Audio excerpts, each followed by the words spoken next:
Aunty, আমি আপনাকে ভালোবাসি। এতে সমস্যা কি?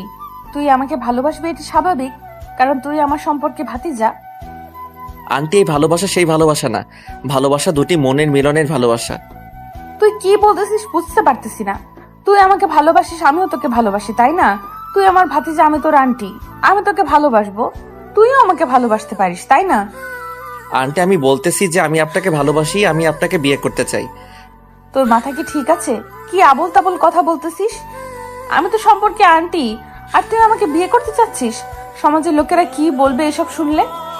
আমি তো তাদের কথা শুনতে চাই না, আমি আপনার মতামত জানতে চাচ্ছি। আমি আপনাকে ভালোবাসি, আপনি আমাকে উত্তর দেন। আমাকে বিয়ে করতে পারবেন না আপনি? তুই এখন তোর বাসায় চলে যা। আমার বাসায় তোকে আর কখনো আসতে হবে না, কারণ এটা কখনো সম্ভব না। আর দেখ, তুই আমার থেকে 2 বছরের ছোট, এটা কোনোভাবে সম্ভব না। তাহলে কি আপনি আমাকে একটু ভালোবাসেন না? আমাকে কি আপনার ভালো লাগে না? আমাকে কি ভালোবাসা যায় না? আমার কোনো সমস্যা আছে? এতক্ষণ তোর সাথে ভালোভাবে কথা বলতেছিলাম, তাই তুই এত কথা বলতে পারতেছিস। এখন যদি তুই আমার চোখের সামনে থেকে না চলে যাইস, তাহলে কিন্তু আমি তোর আব্বু আম্মুকে বিচার দিব এই বিষয় নিয়ে। নিলয় নাবিলার কোনো কথার জবাব না দিয়ে সেখানে দাঁড়িয়ে রইল, আর নাবিলার দিকে তাকিয়ে রয়েছে এক দৃষ্টিতে। নাবিলা ভেবে পাচ্ছে না নিলয় এরকম কথা বলে কিসের জন্য। তাদের মাঝে যদিও কোনো রক্তের সম্পর্ক নেই, কিন্তু সামাজিক একটা তো সম্পর্ক আছে। আর নিলয় তাকে যে কথাটা বলেছে এটা কখনোই সম্ভব না। নাবিলা কি করবে না করবে ভেবে পাচ্ছে না। নিলয়কে চলে যেতে বলতেছে, কিন্তু নিলয় চলে যাচ্ছে না। কি হলো? তুই এখানে দাঁড়িয়ে আছিস কিসের জন্য? এখান থেকে চলে যাচ্ছিস না কেন, বুঝতেছি না তো। আমি আপনাকে ভালোবাসি, আপনাকে বিয়ে করতে চাই। আপনি বোঝেন না কিসের জন্য? আমি সত্যি বলতেছি, আমার পক্ষে আপনাকে ছাড়া থাকা সম্ভব না। দেখ নিলয়, ভালোই ভালোই বলতেছি, এখন তো এখান থেকে চলে যা, না হলে কিন্তু ঝাড়ু পেটা করব। তুই প্লিজ এখান থেকে চলে যা, আমার রাগ ওঠার আগে। তার মানে কি আপনি আমাকে ভালোবাসেন না? আমি কিন্তু সত্যি আপনাকে ভালোবাসি, আমি কিন্তু আপনাকে ছাড়া থাকতে পারবো না। আমি দরকার হলে আব্বু আম্মুকে এই বিষয় জানাবো। আমি তোকে ভালোবাসি না, এখন তুই এখান থেকে চলে যা। আমার কোনো কিছু ভালো লাগতেছে না, এখন আমাকে আমার মতো থাকতে দে, একা থাকতে দে। আমাকে ভালোবাসলে সমস্যা কি? কেন আমাকে ভালোবাসা যায় না? তোকে ভালোবাসা যায় না কারণ আমাদের মধ্যে সম্পর্কটা ভিন্ন, আর আমি তোর সিনিয়র, এটা হলো সব থেকে বড় কথা। তাই আমি তোকে ভালোবাসতে পারি না, বা তোর সাথে এরকম কোনো সম্পর্ক করতে পারি না। আপনি তো আমার রক্তের কেউ না, তাই না? আপনি আমার প্রতিবেশী, আর আমাদের মাঝে সেই সম্পর্কটা হতেই পারে, তাই না? যদি আপনার সমস্যা থাকে তাহলে বলতে পারেন, আমি কিন্তু আপনাকে ভালোবাসি। কুত্তার বাচ্চা, তোকে ভালোভাবে বোঝাচ্ছি, বুঝতেছিস না তাই না? ছোট মানুষ, তাই এত সুন্দর করে তোকে এতক্ষণ আমি বুঝালাম, কিন্তু বুঝতে পারলি না। এখন কিন্তু তোকে আমার বাসা ছেড়ে চলে যেতে হবে, না হলে কিন্তু আমি তোর বাসায় ফোন করে সবকিছু বলে দিচ্ছি। তুই আমার সাথে পাগলামি করতেছিস, আমার সাথে খারাপ ব্যবহার করার চেষ্টা করতেছিস। আচ্ছা, এখন চলে যাচ্ছি, কিন্তু আমি আবার ফিরে আসব। আর আপনার সাথে যেখানে দেখা হবে সেখানে কিন্তু ডিস্টার্ব করব, মাথায় রাখবেন কথাটা। নাবিলা এদিকে একটা কথাই ভাবতেছে, হঠাৎ করে নিলয়ের আজকে কি হয়ে গেল যে তাকে প্রপোজ করলো? আর তাদের মধ্যে তো কোনো গভীর সম্পর্কও ছিল না, এমনিতেই দুজনের দেখা হয়, কথা হয়, ঝামেলা শেষ। আর নিলয় অনেক ভদ্র ছিল, তাকে সব সময় সম্মান করে। আজ তার মাথায় কি হয়ে গেল এটাই ভেবে পাচ্ছে না নাবিলা। সব সময় নিলয় নাবিলাকে সালাম দেয়, সম্মান দেখায়, সব কিছু, কিন্তু আজকে বাসায় এসে এভাবে তাকে প্রপোজ করবে এটার জন্য মোটেও প্রস্তুত ছিল না নাবিলা। কিরে, কোথায় তুই? তাড়াতাড়ি আমাদের আড্ডাখানায় চলে আয়, আমি সেখানে যাচ্ছি। মন মেজাজ খারাপ আছে, বেশি কথা বলিস না, তাড়াতাড়ি চলে আসবি। কি বলতেছিস এসব কথা? তখন আমি গেলাম, তুই ফোন করলি, গিয়ে তোকে পেলাম না, আর এখন আবার বলতেছিস এখন যাব আড্ডাখানায়। শালা তুই আমাকে চুতিয়ে পেয়েছিস। একটা অঘটন ঘটিয়ে ফেলেছি, যদি আমার কাছে এখন তুই না আসিস তাহলে তোর বাসায় গিয়ে তোকে উঠিয়ে এনে উদম পিটন পিটাবো। তাড়াতাড়ি চলে আয়। এখন আমি যেতে পারবো না, বুঝছিস? আর এখন আমি একটা মেয়ের সাথে টাঙ্কি মারতেছি, বুঝছিস? তাই যেতে পারতেছি না। আবার আমি সময় দিতে চেয়েছিলাম, তুই তো তখন আমাকে পাত্তা দিলি না। এখন আমি যেতে পারবো না, একটা মেয়ের সাথে কথা বলি আগে। দেখ, একদম ভালো হবে না বলে দিচ্ছি। তোকে এখন এখানে আসতে বলতেছি, আপনি সেখানে মেয়েদের সাথে টাঙ্কি মারবেন। তোর আব্বু আম্মুকে আমি এক্ষুনি ফোন করে বলতেছি, দাঁড়া। শালা চুতিয়া, চুতি আমি না করে বল কোথায় আছিস এখন। আর আমি এখন আড্ডাখানায় যেতে পারবো না, অন্য জায়গায় দেখা কর। কেন? আড্ডাখানায় আবার কি ঘটিয়ে ফেলেছিস? এখন সেখানে যেতে পারবি না, নাকি সেখানে কোনো মেয়েকে আবার টিস করেছিস? এখন লজ্জায় সেখানে যেতে পারবি না? আর বলিস না দোস্ত, পাশের ফ্ল্যাটের একটা সুন্দরী মেয়ে এসেছে, আর না বুঝেই আমি তাকে আই লাভ ইউ বলে দিয়েছিলাম, আর সঙ্গে সঙ্গে সে তার আম্মুকে ডাক দেয়, আর তার আম্মু এসে আমাকে দৌড়ানি দেয়। তুই আর কত লুচ্চামি করবি বল? যখন কোনো নতুন মেয়েকে দেখিস এলাকায়, তখন তার পিছনে পড়ে যাস, আর সঙ্গে সঙ্গে কোনো কথা না বলে আই লাভ ইউ বলে দিস, আর তোকে কেউ জামাই আদর করবে? বাদ দে, এখন তুই কি সর্বনাশ করলি কার সাথে সেটা বল। আমি একটু ওইদিকে যাইতে পারবো না। আমি থাকতে কোন হালায় তোর সাথে খারাপ ব্যবহার করে আমি দেখে নিব। তুই আসিস না কিসের জন্য আড্ডাখানায়? মেয়েটা যদি তোর এতই পছন্দ হয়েছে, তার সাথে একটু টাঙ্কি মারাই যায়। যদি সেও তোকে একদিন হঠাৎ করে পছন্দ করে, তখন তো প্রেমটা করতে পারবি। আয়। কথাটা কিন্তু মন্দ বলিসনি। আচ্ছা তুই একটু ওয়েট কর, আমি যাচ্ছি সেখানে, কিছুক্ষণের মধ্যেই যাচ্ছি। যদি মেয়েটাকে একবার ভাবে নিতে পারি তাহলে তো মনে কর বিয়ে ডান। আগে আয়, আমি খুব টেনশনে আছি। একখান অঘটন ঘটিয়ে ফেলেছি। এখন এর কি করা যায়? দুজনে আগে পরামর্শ করে তারপর দেখা যাবে কি করি না করি। আয়াত ফোনটা রেখে দিল, দিয়ে মনে এক বালতি সাহস নিয়ে সেই আড্ডাখানার উদ্দেশ্যে রওনা দিল। আর এদিকে নিলয় আড্ডাখানায় এসে বসে পড়ল। আশেপাশে তাকিয়ে দেখে পরিবেশটা অনেক সুন্দর। অনেকে এখানে আড্ডা দিচ্ছে, সবাই সবার মতো মজা নিচ্ছে। পরিবেশটা দেখতে আসলেই অনেক সুন্দর লাগতেছে আজকে, কারণ এখানে সব সময় লোকজন কমই থাকে। অনেক সুন্দর একটা জায়গা, কিন্তু একটা বিষয় সে লক্ষ্য করলো, প্রতিদিন অনেক কোলাহল থাকে, কিন্তু আজ তো অনেক কোলাহল মুক্ত। সবাই নীরবে আড্ডা দিচ্ছে। পরিবেশটা মনে হচ্ছে যে একদম নীরব হয়ে আছে। নিলয় তাদের জায়গায় গিয়ে দেখলো দুইটা ছেলে বসে আছে। নিলয়কে দেখে ছেলে দুটো উঠে গেল। তারা নিলয়কে সবাই ভালো করেই চেনে। তারপর এদিকে নাবিলা তো মহা টেনশনে আছে। তার নতুন ফুফাতো বোন এসেছে বাসায়। মানে নতুন বলতেছি এই কারণে যে তারা এখানে গত 3 দিন হলো আসলো। তারা এখন থেকে এখানেই থাকবে। আগে ঢাকায় ছিল, এখন ধরা রংপুরে থাকবে, কারণ তার বাবার রংপুরে ট্রান্সফরমেশন হয়েছে। তার জন্য তারা এখন থেকে এখানেই থাকবে। নাবিলা তো মহা টেনশনে আছে। তার ফুফাতো বোন যখন আসলো তখন সে একটু শান্তি পেল। সে যাই হোক, তার সাথে কথাগুলো শেয়ার করা যেতেই পারে। এতক্ষণ তো তাকে একা একা লাগতেছিল। নাবিলার ফুফাতো বোন এসে দেখে নাবিলা মন খারাপ করে বসে আছে। কিরে আপু, তুই এইভাবে মন খারাপ করে এখানে বসে আছিস কেন? তোকে দেখে মনে হচ্ছে কোনো কিছু নিয়ে অনেক চিন্তিত। আর বলিস না, অনেক টেনশনে আছি। আজকে একটা ছেলে, অনেক ভদ্র ছেলে, বুঝছিস, সম্পর্কে আমার ভাতিজা লাগে আর আমি আন্টি। প্রতিবেশী বলতেই পারিস, আশেপাশেই বাসা, দেখা হলে সালাম দেয়, কোনো কিছু সমস্যা হলে তাকে বললে সমাধান করে দেয়। কিন্তু আজকে সে আমার বাসায় এসেছে, বুঝেছিস? বাসায় এসেছে তো কি হয়েছে? তাকে অতিথিয়তা বাসায় এসেছে তো কি হয়েছে? তাকে অতিথিয়তা করলেই হয়, তার সাথে ভালো ব্যবহার করলেই হয়। সবসময় তোর সাথে ভালো ব্যবহার করে, তাকে একটু খাওয়া দাওয়া করাই, তারপর পাঠিয়ে দিলি, ঝামেলা শেষ।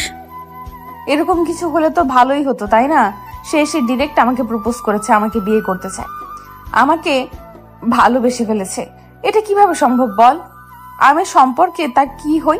আন্টি। আর সমাজের লোককে তো তুই ভালো করে জানিস। কি বলিস? এটা তো ভারী ইন্টারেস্টিং একটা কাহিনী। শোন আপু, আজকে আমার মন খারাপ ছিল, তোর এই কাহিনী শুনে আমার এখন অনেক হাসি পাচ্ছে। বিশ্বাস কর। তুই কি বলছিস এসব? এটা সত্যি নাকি? তুইও মেজাজ গরম করাবি না, বুঝছিস? মজা নিবি না।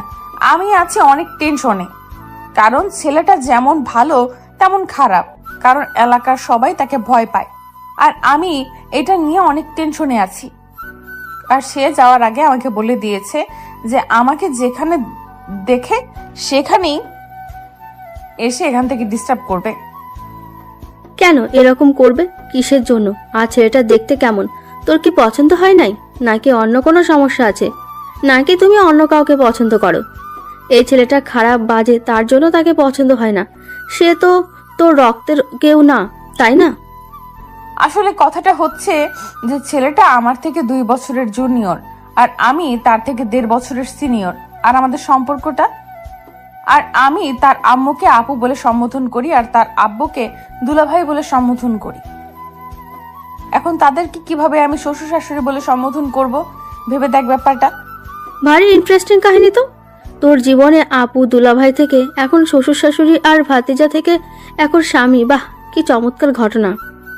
এখান থেকে মজা নিতে বলতেছি না, এখানে বলতেছি সলিউশন দে আমাকে একটা। আমি কি করব? কি করলে আমি এর থেকে উদ্ধার হতে পারবো? ছেলেটাকে আমি অনেক বোঝালাম, কিন্তু সে বুঝেও না বোঝার ভান ধরে চলে গেল। আমি কি করব বলো? আরে টেনশন করিস না, কয়েকদিন পর দেখবি ঠিক হয়ে যাবে। এখন হয়তো মাথায় কোনো ভূত চেপে বসেছে, তার জন্য তোর সাথে এরকম করেছে। কয়েকদিন পর যখন ঠিক হয়ে যাবে দেখবি যে কোনো ঝামেলাই থাকবে না। তুই ওই ছেলেকে চিনিস না? যেটা একবার জেদ করে সেটা সে হাসিল করে ছাড়ে। যেহেতু আমাকে ভালোবাসি কথাটা বলেছে, তার মানে তার থেকে সে ভালো না বেশে নিয়ে আমার জীবন থেকে তো যাবেই না কখনো। আর সব থেকে বড় কথা হচ্ছে আমি ফেঁসে গিয়েছি। কি বলতেছিস? ফেসে গিয়েছিস মানে? কি হয়েছে তোর আবার? কোথায় কি করলি যে ফেসে গিয়েছিস? ছেলেটাকে আমার অনেক ভালো লাগে। যদি সম্পর্কটা আমাদের অন্য কিছু হইতো তাহলে আমি তাকে নিজে থেকে প্রপোজ করতাম, বুঝছিস? ছেলেটা দেখতে এত পরিমাণ কিউট, আর কথা হচ্ছে এইটা এখন সে আমাকে ডিস্টার্ব করবে। আমি তো মেনে নিতে পারবো, কিন্তু সমাজের লোকের কথা ভেবে আমি অনেক টেনশনে আছি। তাহলে এই ব্যাপার। আচ্ছা, আমি বিয়ের ব্যবস্থা করার চেষ্টা করতেছি। আমি সবার সাথে কথা বলে দেখি। এখন বল কি হয়েছে? এত জরুরি তলব কিসের জন্য? আর কি ঘটনা ঘটিয়েছিস সেটা বল তো শুনি। কি এমন কাজ করেছিস তুই? তোর যে আন্টি আছে না, তাকে আমি প্রপোজ করেছি। আমি তাকে আমার বউ বানাতে চাই। কি আবল তাবল কথা বলতেছিস? বুঝতেছি না তো। আর হঠাৎ করে তোর কি এমন হলো যে তুই তার জীবনে থাকবি? যেটা বলতেছি সেটাই। এখন বেশি কথা বলতে পারবো না। কথা হচ্ছে যে আমি তাকে ভালোবেসে ফেলেছি। এখন আমি তাকে আমার বউ বানাতে চাই। এটা কিভাবে সম্ভব? সে আমাদের সম্পর্কে আন্টি, আর সে আমাদের থেকে 2 বছরের সিনিয়র। সবকিছু ভুলে গিয়েছিস? আজকে তাকে প্রপোজ করে দিয়েছিস, সে কি উত্তর দিয়েছে? সে কি বলেছে সেটা বড় কথা না। বড় কথা হচ্ছে আমি তাকে ভালোবেসে ফেলেছি আর তাকে আমার বউ বানাতে চাই। তার মায়ায় আমি পড়ে গেছি। আমি নিজেকে এত কন্ট্রোল করেছি যে এরকম কিছু হবে না আমার দ্বারাই, কিন্তু আমি পারিনি। এভাবে হয় না, বুঝছিস? এভাবে কোনো কিছু সম্ভব না। সোসাইটি মেনটেন করতে হয়। আর তুই তো সোসাইটির কাউকে পাত্তা দিস না, সেটা আমি ভালো করে জানি। কিন্তু মেয়েটার অবস্থা একটু ভেবে দেখেছিস? তোর এইসব জ্ঞানমূলক কথা তোর কাছে রাখ, আমাকে বলতে আসিস না। বলতেছি না আমি তাকে ভালোবাসি। আমি বুঝলাম তুই তাকে ভালোবাসিস, কিন্তু একটা লিমিট আছে। তুই তোর লিমিট ক্রস করে যাচ্ছিস। সে তোর সম্পর্কে আন্টি, আর তুই তাকে কিভাবে ভালোবাসতে পারিস আমাকে বলতো। নিজের মনকে কি আর সেটা বোঝানো যায়? আমি তো নিজেকে অনেক কন্ট্রোল করার চেষ্টা করেছি। আমি নিজেকে কন্ট্রোল করেছিলাম, বাট আমার মনকে আমি কন্ট্রোল করতে পারিনি, তাই তাকে ভালোবেসে ফেলেছি। এটা কোনো কথা হলো? এটা তো সম্ভব না। বুঝিস না কিসের জন্য? আর সোসাইটির কথা একটু ভেবে দেখ, মান ইজ্জত বলতে কিচ্ছু থাকবে না। কেউ কোনো কথা বলার সাহস পাবে না। তুই শুধু দেখতে থাক, আমি তাকে ভালোবাসি, তাকে ভালোবাসবো। এখন তোর সাথে আমি পরামর্শ করতে এসেছি কিভাবে তাকে বিয়ে করব। আর তুই যদি এখন আমাকে সময় দিতে না পারিস তাহলে বল। তুই আমার বন্ধু, তোকে সময় দিতে না পারলে আমি কাকে সময় দিতে পারবো? আচ্ছা, তোর যদি মনে হয় যে সেই মেয়েটাকে তোর অনেক ভালো লেগেছে, তাকে তোকে বিয়ে করতেই হবে, দেখি ব্যাপারটা কোথা থেকে কোথায় নিয়ে যাওয়া যায়। আমি সবার সাথে একটু কথা বলি, হালকা পাতলা। এখন তোকে কারোর সাথে কথা বলতে হবে না। আমি যখন তোকে কথা বলতে বলবো তখন বলবি। এখন চুপচাপ থাকবি, শুধু দেখবি। আচ্ছা, এখন তো বিকেল গড়িয়ে সন্ধ্যা হতে চলেছে। আজকের মতো তাহলে তুইও বাসায় যা, আমিও বাসায় চলে যাই। কালকে এই বিষয় নিয়ে নতুন কিছু ভাবনা চিন্তা করা যাবে। এটা নিয়ে তুই আবার মাথা ঘামাবি না। আমাকে নিয়ে তোকে টেনশন করতে হবে না, বুঝছিস? আমি আমাকে কন্ট্রোল করতে পারবো, কিন্তু তাকে ভালোবেসে ফেলেছি, এটা আমার কন্ট্রোলের বাইরে চলে গেছে। এখন তাকে আমার জীবনে লাগবে সারা জীবনের জন্য। তুই কি পাগল হয়ে গেছিস নাকি? এটা একটা সময় সাপেক্ষ ব্যাপার, বুঝতে পারিস না কিসের জন্য? এটার জন্য সময় লাগবে, আর তোকে তার জন্য সময় বের করতে হবে। আচ্ছা চল, এখন তাহলে হোটেলে গিয়ে কিছু নাস্তা করি, তারপর তুই তোর বাসায়, আমি আমার বাসায়। কালকে সকালে তাহলে দেখা হবে। আয়াত নিলয়ের সাথে আর কোনো কথা বলল না। চুপচাপ আয়াত উঠে সেখান থেকে চলে গেল। এখন তারা দুজনে একসাথে কিছুক্ষণ হোটেলে আড্ডা দিবে, তারপর সেখানে কিছু খাবে, তারপর দুজন দুজনের বাসায় চলে যাবে। কিন্তু এদিকে নাবিল আর নীলা দুজনের মুখ গোমড়া করে বসে আছে। নাবিলার কথা শুনে নীলা তো পুরাই হতাশ হয়ে গিয়েছে। নাবিলা যেহেতু নিলয় নামের সেই ছেলেটাকে পছন্দ করে, তো তাহলে সমস্যাটাও তেমন কিছু না। কিন্তু সমস্যাটা হচ্ছে তাদের সমাজ আর তাদের সম্পর্কটা। এখন তুই কি করবি আমি তোকে কোনো বুদ্ধি দিতে পারতেছি না, কারণ তোদের যে সম্পর্ক আমার পুরো মাথা ঘেমে যাচ্ছে এটা নিয়ে ভাবতে গেলে। যা হয় দেখা যাবে। এখন সন্ধ্যা হয়ে আসলো, চল একসাথে খাবার খাবো। তারপর আজকে দুজনে একসাথে থাকবো, কালকে বাসায় যাবি, আমিও তোর সাথে তোর বাসায় যাব, সমস্যা নাই। আমি যদি এখানে থাকি আম্মু তো আমাকে হেপি বক কেলাবে বুঝলি না কেন? আর এখন তো আশেপাশেই থাকি, চাইলেই যখন মন চাই তখন চলে আসতে পারবো, সমস্যা নেই। আমি থাকতে তুই টেনশন করছিস কিসের জন্য বুঝতেছি না তো। আমি ফুফুকে ফোন করে বলে দিচ্ছি নীলা আজকে আমাদের এখানে থাকবে। ফুফু আর একটা কথা বলবে না, সেটা তো তুই ভালো করেই জানিস। আচ্ছা, তুই যদি কথা বলে ম্যানেজ করতে পারিস তাহলে আমার কোনো সমস্যা নেই। তাহলে তোর সাথে আরো ইন্টারেস্টিং কাহিনী শেয়ার করতে পারবো, তুই আমাকে তোর মনের কথাগুলো বলতে পারবি।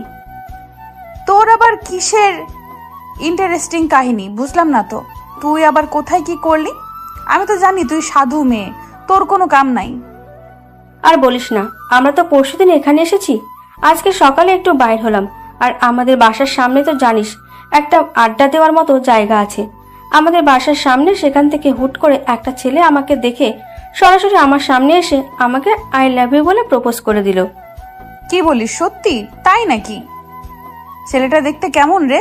আর তোকে প্রথম দেখাতেই প্রপোজ করে দিয়েছে, মানে তুই তার চোখে কত সুন্দর হতে পারিস একটু ভেবে দেখেছিস?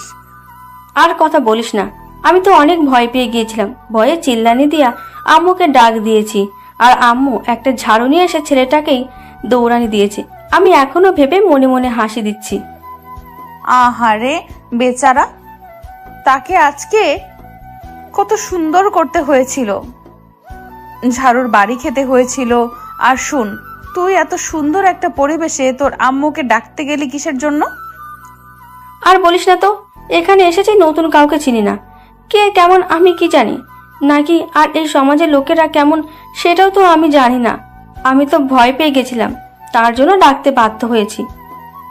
আচ্ছা হয়েছে, অনেক কথা তো বললাম, এখন চল সব কিছু শেষ করি। আর এখন এসব নিয়ে গল্প গুজব করা ঠিক হবে না। আম্মু যে কোনো সময়ে শুনে নিলে আবার নানা ধরনের প্রশ্ন করবে। আচ্ছা তাহলে এসব টপিক বাদ দে, এখন খাওয়া দাওয়া করি চল। আমার ক্ষুধা লেগেছে, তারপর ঘুমাবো, খুব ক্লান্ত লাগতেছে শরীরটা জানিস। বুঝতেছি না, এখানে এসে থেকে নিজেকে অসুস্থ মনে হচ্ছে। নতুন পরিবেশে এসেছিস না, তাই এরকম লাগবে দু একদিন গেলে যখন আবহাওয়াটা একদম তোর সাথে মানিয়ে যাবে তখন আর কোনো সমস্যা হবে না। তারপর তারা দুইজন মামাতো বোন আর ফুপাতো বোন চুপচাপ খাওয়া দাওয়ার প্ল্যানিং করে ফেললো, কি কি খাবে রাতে। তারপর তাদের ইচ্ছে অনুযায়ী সবকিছু রান্না করলো এবং নাবিলা তার আম্মুকে রান্নার কাজে সাহায্য করলো। সাথে তো নীলা ছিলই। আর এইদিকে বেচারা নিলয় বাসায় এসে ঠিক মতো শুয়ে থাকতে পারতেছে না। বারবার নাবিলার কথা মনে পড়তেছে, কি করবে না করবে ভেবে পাচ্ছে না। তাকে যে কিভাবে নিজের ভালোবাসাটা বুঝাবে আর তাকে যে কিভাবে নিজের আপন করে নেবে সেটাই ভেবে পাচ্ছে না নিলয়। দেখতে দেখতে রাত পার হয়ে সকাল হয়ে আসলো। সকালে কোনো মতে নাস্তা করে নিল, বেরিয়ে পড়লো যে কোন প্রকারে হোক নাবিলার সাথে দেখা করতে হবে। সারা রাত নাবিলাকে স্বপ্নে এসে দেখেছে। নাবিলা সকালে উঠে ফ্রেশ হয়ে নাস্তা করলো, আর সাথে নীলা ছিল। তারপর নীলার আম্মু নাবিলাকে ফোন দিল, নীলাকে এখন যেন বাসায় দিয়ে আসে। নাবিলা সেটা নীলাকে বলে দিল, কারণ নীলার আম্মু নীলাকে ছাড়া এক মুহূর্ত থাকতে পারে না, সেটা ছোটবেলা থেকেই নাবিলা ভালো করেই জানে। এখন নাবিলা আর নীলা দুজনে ঘর থেকে বেরিয়ে পড়লো। এখন উদ্দেশ্য দুজনেই নীলার বাসায় যাবে। রাস্তায় বেরিয়ে পড়েছে। আর এই দিক থেকে নিলয় বাসা থেকে বাইকটা নিয়ে নাবিলার বাসার উদ্দেশ্যে আসতেছে। হঠাৎ করে নাবিলাকে সে রাস্তার মাঝখানে দেখতে পেল। আর এত সকালে রাস্তায় তেমন মানুষজন নেই। নাবিলা নিলয়কে দেখতে পেয়ে ভয়ে শেষ। এখন কি জানে কি হয় তার সাথে। ভয়ে সে শুকিয়ে গেল, কিন্তু নীলাকে বুঝতে দিচ্ছে না। নিলয় গাড়ি থেকে নেমে এসে নাবিলার সামনে দাঁড়িয়ে পড়ল। কি হলো, এত সকালে কোথায় যাচ্ছ? আর তোমার সাথে এই পেতনির মতো দেখতে মেয়েটাকে? তোমার পরীর মতো চেহারার সাথে এই পেতনির মতো চেহারাটা যায়? আমার সাথে যায় তোমার চেহারাটা? একটু নিজেকে সংযত রাখতে বলতেছি। তুই আমাকে তুমি করে বলতেছিস কিসের জন্য? লজ্জা শরম নাই? তাকে কি বলতেছিস? দেখো, ব্যাপারটা এরকম, আমি তোমাকে ভালোবেসে ফেলেছি। এখন তুমি কি ভাবলে আমাকে নিয়ে? না ভাবলে আমার মাথা ব্যথা নেই। আজকে সারা রাত ঘুমাতে পারিনি। সারা রাত তোমাকে স্বপ্নে দেখেছি। তার কি হবে বলো? এখন এই বিষয়ে আমি তোমাকে কি বলতে পারি? আমি কি বলেছি তুমি আমাকে সারা রাত স্বপ্ন দেখো? আমি কি তোমাকে সেই অনুমতি দিয়েছি? আমি একটা জিনিস বুঝতে পারি না, মনটা আমার, চোখ দুটো আমার, পুরো মানুষটাই আমার, কিন্তু তারা কেউ আমার কন্ট্রোলে নেই কেন? কেন সবাই শুধু তোমাকে ভালোবাসে? দেখো, সকাল হয়ে গিয়েছে, রাস্তায় এখন মানুষ চলে আসবে। আর এখন আমি আমার ফুফাতো বোনকে নিয়ে তার বাসায় যাচ্ছি। আশা করি আর কোনো প্রশ্নের উত্তর দেওয়া লাগবে না। এখন তুমি সাইডে চলে যাও, আমাকে আমার রাস্তায় যেতে দাও। গতকাল বলছি না ভালোবাসি, আজকে বলেছি ভালোবাসি। উত্তরটা দিবেন নাকি আমি অন্য কোনো রাস্তা খুঁজে বের করব তোমাকে আমার করে নেওয়ার জন্য? বলতেছি না, এটা একটু বেশি বেশি হয়ে যাচ্ছে। আর তুই যদি আমার সাথে এরকম ব্যবহার করেছিস, আমি এখনই কিন্তু তোর বাসায় চলে যাব, কোথাও যাব না। তোর আব্বু আম্মুকে নালিশ দেব, তারপর যা করার তারা করবে। আমিও তো সেটাই যাচ্ছি, কারণ আমি তো সরাসরি তাদেরকে বলতে পারতেছি না তুমি যাও আমার বাসায়। আমি অনুমতি দিচ্ছি, তাদেরকে গিয়ে বলো, তখন বিষয়টা আরো সহজ হবে। দেখো, তুমি এখনো ছোট বাচ্চা, তোমার এখনো বয়স হয়নি ভালোবাসার, বা এটাকে বোঝার মতো তোমার ক্ষমতা হয়নি। তাই বলতেছি, এসব নিয়ে নাটক করা বন্ধ করো, পড়াশোনায় মন দাও। জীবনে অনেক সুন্দর একটা মেয়ে পাবে।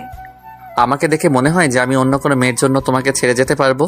আমার চোখের দিকে তাকিয়ে কথা বলো, আমার চোখের দিকে তাকাও বলতেছি। কথাটা বলে নিলয় নাবিলার হাত ধরলো আর এমন চোখ করেছে, নাবিলা একদম শেষ। নীলা তো কি বলবে, নীলা ভয়ে নাবিলার পিছনে গিয়ে দাঁড়িয়ে পড়লো। আর নীলার বুঝতে বাকি নেই এটাই সেই ছেলে। আর নাবিলা যেটা বলেছিল, আসলেই দেখতে ছেলেটা অনেক হ্যান্ডসাম। নাবিলা ভয়ে শ্বাস বন্ধ করে আছে, কোনো কথা বলার সাহস পাচ্ছে না। আর নীলা তো ভয়ে 2 হাত দূরত্ব বজায় রেখেছে। নিলয় নাবিলার হাত এমন শক্ত করে চেপে ধরে রেখেছে, হঠাৎ করে নিলয় নাবিলার সাথে যেটা করলো তার জন্য নাবিলা মোটেও প্রস্তুত ছিল না। নাবিলা ভেবেছিল যে জাস্ট হাতটা ধরেছে, কিন্তু হাত ধরে যে এরকম একটা কাণ্ড করবে নিলয়, সেটা বুঝতেই পারেনি নাবিলা। প্লিজ নিলয়, ছেড়ে দে। রাস্তায় মানুষ দেখলে মান ইজ্জত কিচ্ছু থাকবে না। আমি সবার সামনে কলঙ্কিনী হয়ে যাব। প্লিজ আমাকে নষ্ট করিস না তুই। নষ্ট করলাম কোথায়? শুধু একটু ভালোবাসা দেখালাম আর তোমাকে কিছু শিক্ষা দিলাম, কারণ তুমি তো আমার ভালোবাসা বোঝার চেষ্টা করতেছো না। অত্যাচার তো তোমাকে সহ্য করতে হবে। প্লিজ ছেড়ে দে, সবাই দেখে নিলে আমি কলঙ্কিত হয়ে যাব। আমি এই পৃথিবীতে বেঁচে থাকতে পারবো না। প্লিজ, তুই আমার সাথে এরকম করতেছিস কিসের জন্য? আমি তো সম্পর্কে আন্টি। কিসের আন্টিকে? আমি তো ভালোবাসি আপনাকে। বউ মানি, এখন থেকে আন্টি সম্পর্ক বাদ, এখন থেকে আপনি আমার বউ, এটাই মাথায় রাখবেন সব সময়। এবার কিন্তু সত্যি বেশি বেশি হয়ে যাচ্ছে। এবার কিন্তু তোমার পরিবারকে আমি জানাতে বাধ্য হব। তুমি এরকম পাগলামি করতে পারো না আমার সাথে। আচ্ছা, আমি তো আপনাকে পারমিশন দিয়ে দিয়েছি, তাই না? আর আপনাকে সম্মান দিয়ে কথা বলতেছি। যেহেতু আপনি আমার সিনিয়র বউ, তার জন্য আপনাকে সম্মান দিয়ে কথা বলতেই হবে আমাকে, না হলে এটা কেমন হয় না? তোকে আমি দেখে নিব। তুই আমার সর্বনাশ করতেছিস, তাই না? তুই আমার সাথে এরকম করতে পারিস না। আমি তোর নামে পুলিশের কাছে মামলা করব। আপনার যা খুশি করতে থাকেন, কিন্তু দিন শেষে আপনাকে আমার বউ হতে হবে। আন্টি যখন বউয়ার সম্পর্ক, যেহেতু আমাদের আন্টি এবং ভাতিজা, তাই ওইসব ভুলে যান। সেটাতে কোনো রক্তের সম্পর্ক ছিল না। প্লিজ নিলয়, আমাকে এখন ছেড়ে দে। আমার সাথে আমার বোন যদি বাসায় বলে দেয়, আমাকে বাসা থেকে বিয়ে দিয়ে দিবে। সেই কথা আগে বলবা না যে তোমার সাথে আমার হবু শালিকা আছে? তাহলে তার সাথে একটু খুনসুটি দুষ্টুমি করতাম। চল নীলা, আর এখানে এক মুহূর্তও না। আর যাওয়ার আগে তোকে একটা কথা বলে যাচ্ছি, তুই ভুল করেও আমার সামনে আর কখনো আসার চেষ্টা করবি না, তাহলে কিন্তু আমি তোকে খুন করে ফেলবো। সেটা দেখা যাবে কে কাকে খুন করে। নাকি আপনি আমাকে ভালোবেসে ফেলেন, সেটা তো আমি দেখিয়েই ছাড়বো। আর এই যে শালিকা, আপনাকে বলতেছি, বাসায় যদি একটু ম্যানেজ করতে পারেন তাহলে একটা বিয়ে খেতে পারলেন। কথাটা কিন্তু মন্দ বলেনি, বাট আপনি যেটা করতেছেন রাস্তাঘাটে এটা মোটেও ঠিক না। আপনি একটু ভেবে দেখেন, আপনি কিন্তু উচ্ছৃঙ্খলতা একটু বেশি দেখাচ্ছেন। তাহলে তুমি তোমার বোনকে বুঝিয়ে বলো যে আমার সাথে প্রেম করতে বা আমাকে বিয়ে করতে, দুটোর একটা হলেই চলবে। সারা জীবন একসাথে থাকতে হবে, এটা হচ্ছে বড় কথা। কিন্তু আপনি যে পন্থা গ্রহণ করতে চাচ্ছেন এটা মোটেও ঠিক না। আপনি একটা মেয়েকে এভাবে সকালবেলা রাস্তায় একা পেয়ে তার সাথে খারাপ আচরণ করলেন, এটা কিন্তু মোটেও ঠিক হলো না। এটা ভালোবাসা বলে না, এটাকে বলে শরীরের চাহিদা। আচ্ছা, তাহলে এই ব্যাপার।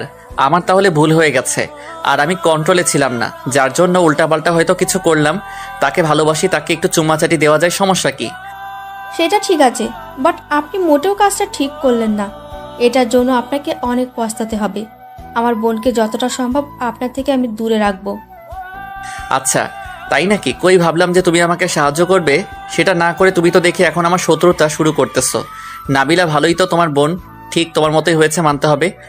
আর এখানে 1 মিনিট আমি থাকতেছি না, চল আমি তোকে তোর বাসায় দিয়ে তারপর বাসায় চলে যাব। আমার কোনো কিছু ভালো লাগতেছে না, আর এখানে কারোর সাথে বকবক করার সময় আমার হাতে নেই। আপনাকে একটা কথা বলি আন্টি, আপনি যতই আমার উপর রাগ করেন, অভিমান করেন, কিন্তু দিন শেষে আপনাকে আমার বউ হতে হবে, এটা সব থেকে বড় সত্যি। তুই যদি আমাকে নষ্ট করিস, যদি আমাকে খুন করে ফেলিস, তাও আমি তোকে আমার মন থেকে ভালোবাসবো না। আর সব থেকে বড় কথা হচ্ছে যে এটাই, আমি তোকে মরে গেলেও বিয়ে করব না। তুই যা করার ইচ্ছা করতে পারিস। কথাটা বলে নাবিলা সেখানে এক মুহূর্ত দাঁড়িয়ে থাকলো না।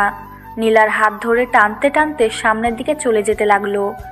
নাবিলা নিলয়কে অনেক ভালো ছেলে মনে করত, কিন্তু তার মনের ভিতর এত নোংরামি সে আগে বুঝতে পারেনি।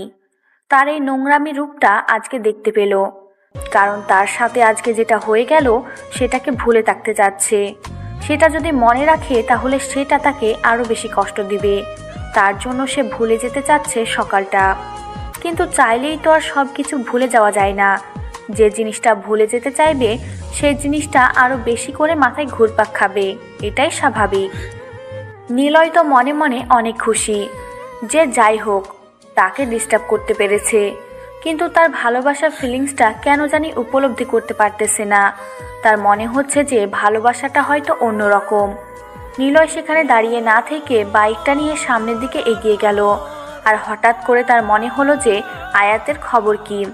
সকাল থেকে কোনো খোঁজ খবর পাওয়া যাচ্ছে না, তাই সে রাস্তার এক সাইডে বাইক দাঁড় করিয়ে আয়াতকে ফোন করলো। কিন্তু আয়াত ফোন রিসিভ করতেছে না, রিং হচ্ছে, বাট ফোন তোলার নাম গন্ধ নিচ্ছে না আয়াত। নিলয়ের প্রচুর রাগ হচ্ছে যে ফোন তুলতেছে না কিসের জন্য, নাকি সে এখনো ঘুমিয়ে আছে, বুঝলো না ব্যাপারটা। কথাগুলো ভাবতেছিল মনে মনে। তখন আয়াত নিলয়কে ফোন করলো। কিরে, ফোন দিয়েছিলি? আমি ঘুমিয়েছিলাম, আর তোর ফোনের শব্দ শুনে আমি ঘুম থেকে উঠে পড়লাম। বল, কি হয়েছে এত সকালে? তুই তো সকালে ঘুম থেকে উঠিস না, আজকে কি মনে করে? ভালোবাসার জন্য অনেক কিছু করতে হয়, বুঝছিস? আয়, বেরিয়ে আয় বাসা থেকে, আমি রাস্তায় আছি, তুই বাইক নিয়ে চলে আয়, আমি এখানে অপেক্ষা করতেছি তোর জন্য। মাত্র ঘুম থেকে উঠলাম, ফ্রেশ হয়ে তারপর বেরিয়ে পড়ি, আর তুই এত সকালে বেরিয়ে পড়েছিস কিসের জন্য? হঠাৎ করে কোথায় যাবি বুঝলাম না। তোকে কোনো কিছু বুঝতে হবে না, এখন তোকে যেটা বলছি তুই সেটা শোন। তাড়াতাড়ি চলে আয়, আমি তোর জন্য অপেক্ষা করতেছি এখানে। কথা হচ্ছে সব কিছু ম্যানেজ করতে হবে। কি সব কিছু ম্যানেজ করতে হবে? আমি তো কিছুই বুঝলাম না। কি বললি আবল তাবল কথা? কি ম্যানেজ করবে?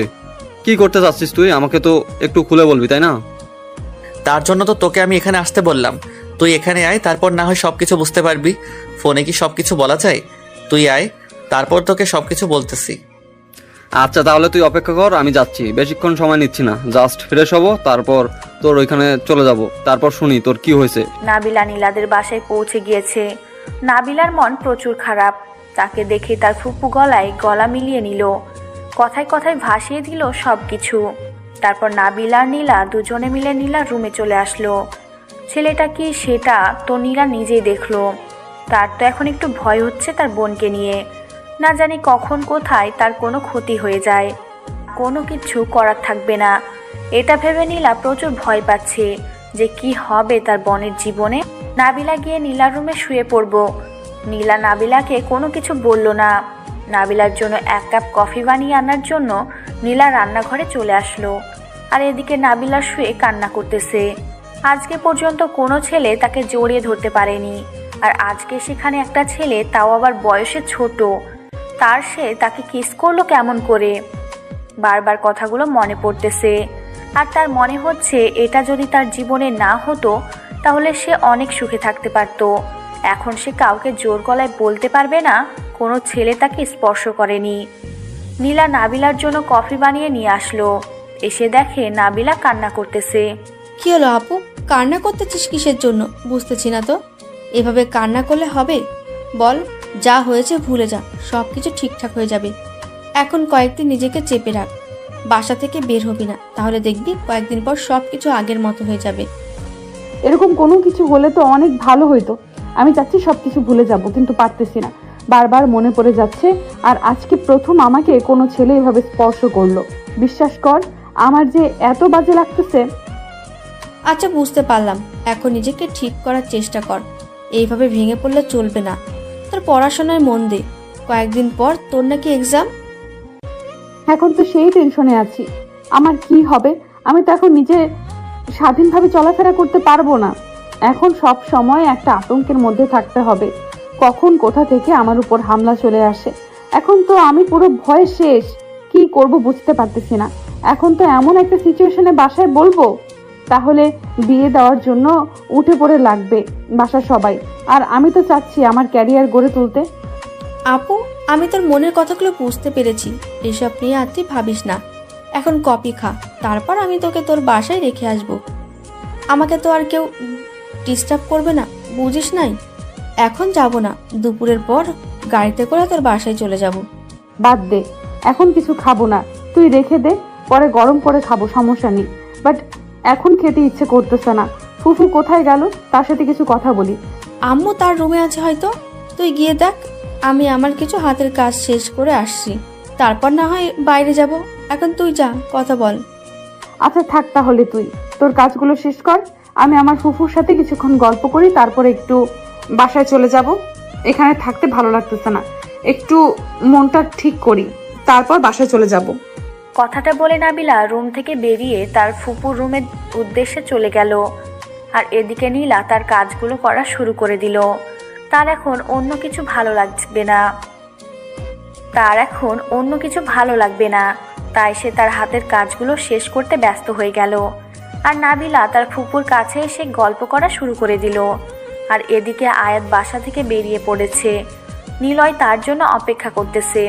আরও একবার ফোন দিয়েছিল নিলয় আয়াতকে, তাকে জানিয়ে দিল যে সে এখন রাস্তায় আছে। তাই আর বেশিক্ষণ কথা হলো না তাদের মাঝে। একটু পর আয়াত নিলয়ের কাছে চলে আসলো। নিলয়ের দিকে তাকিয়ে অবাক হয়ে গেল। এ কি হাল, এটা কিভাবে হলো? আয়াত তো বুঝতেই পারতেছে না।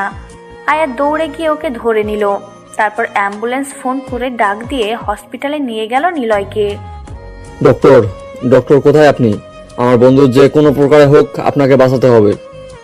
আয়াত চিল্লাইয়া পুরো হসপিটাল মাথায় তুলে রেখেছে। ডক্টর এদিক থেকে ওদিক থেকে ছোটাছুটি করে আয়াতের কাছে চলে আসলো। আর এসে নিলয়ের অবস্থা দেখে সব ডক্টরসরা চমকে উঠল।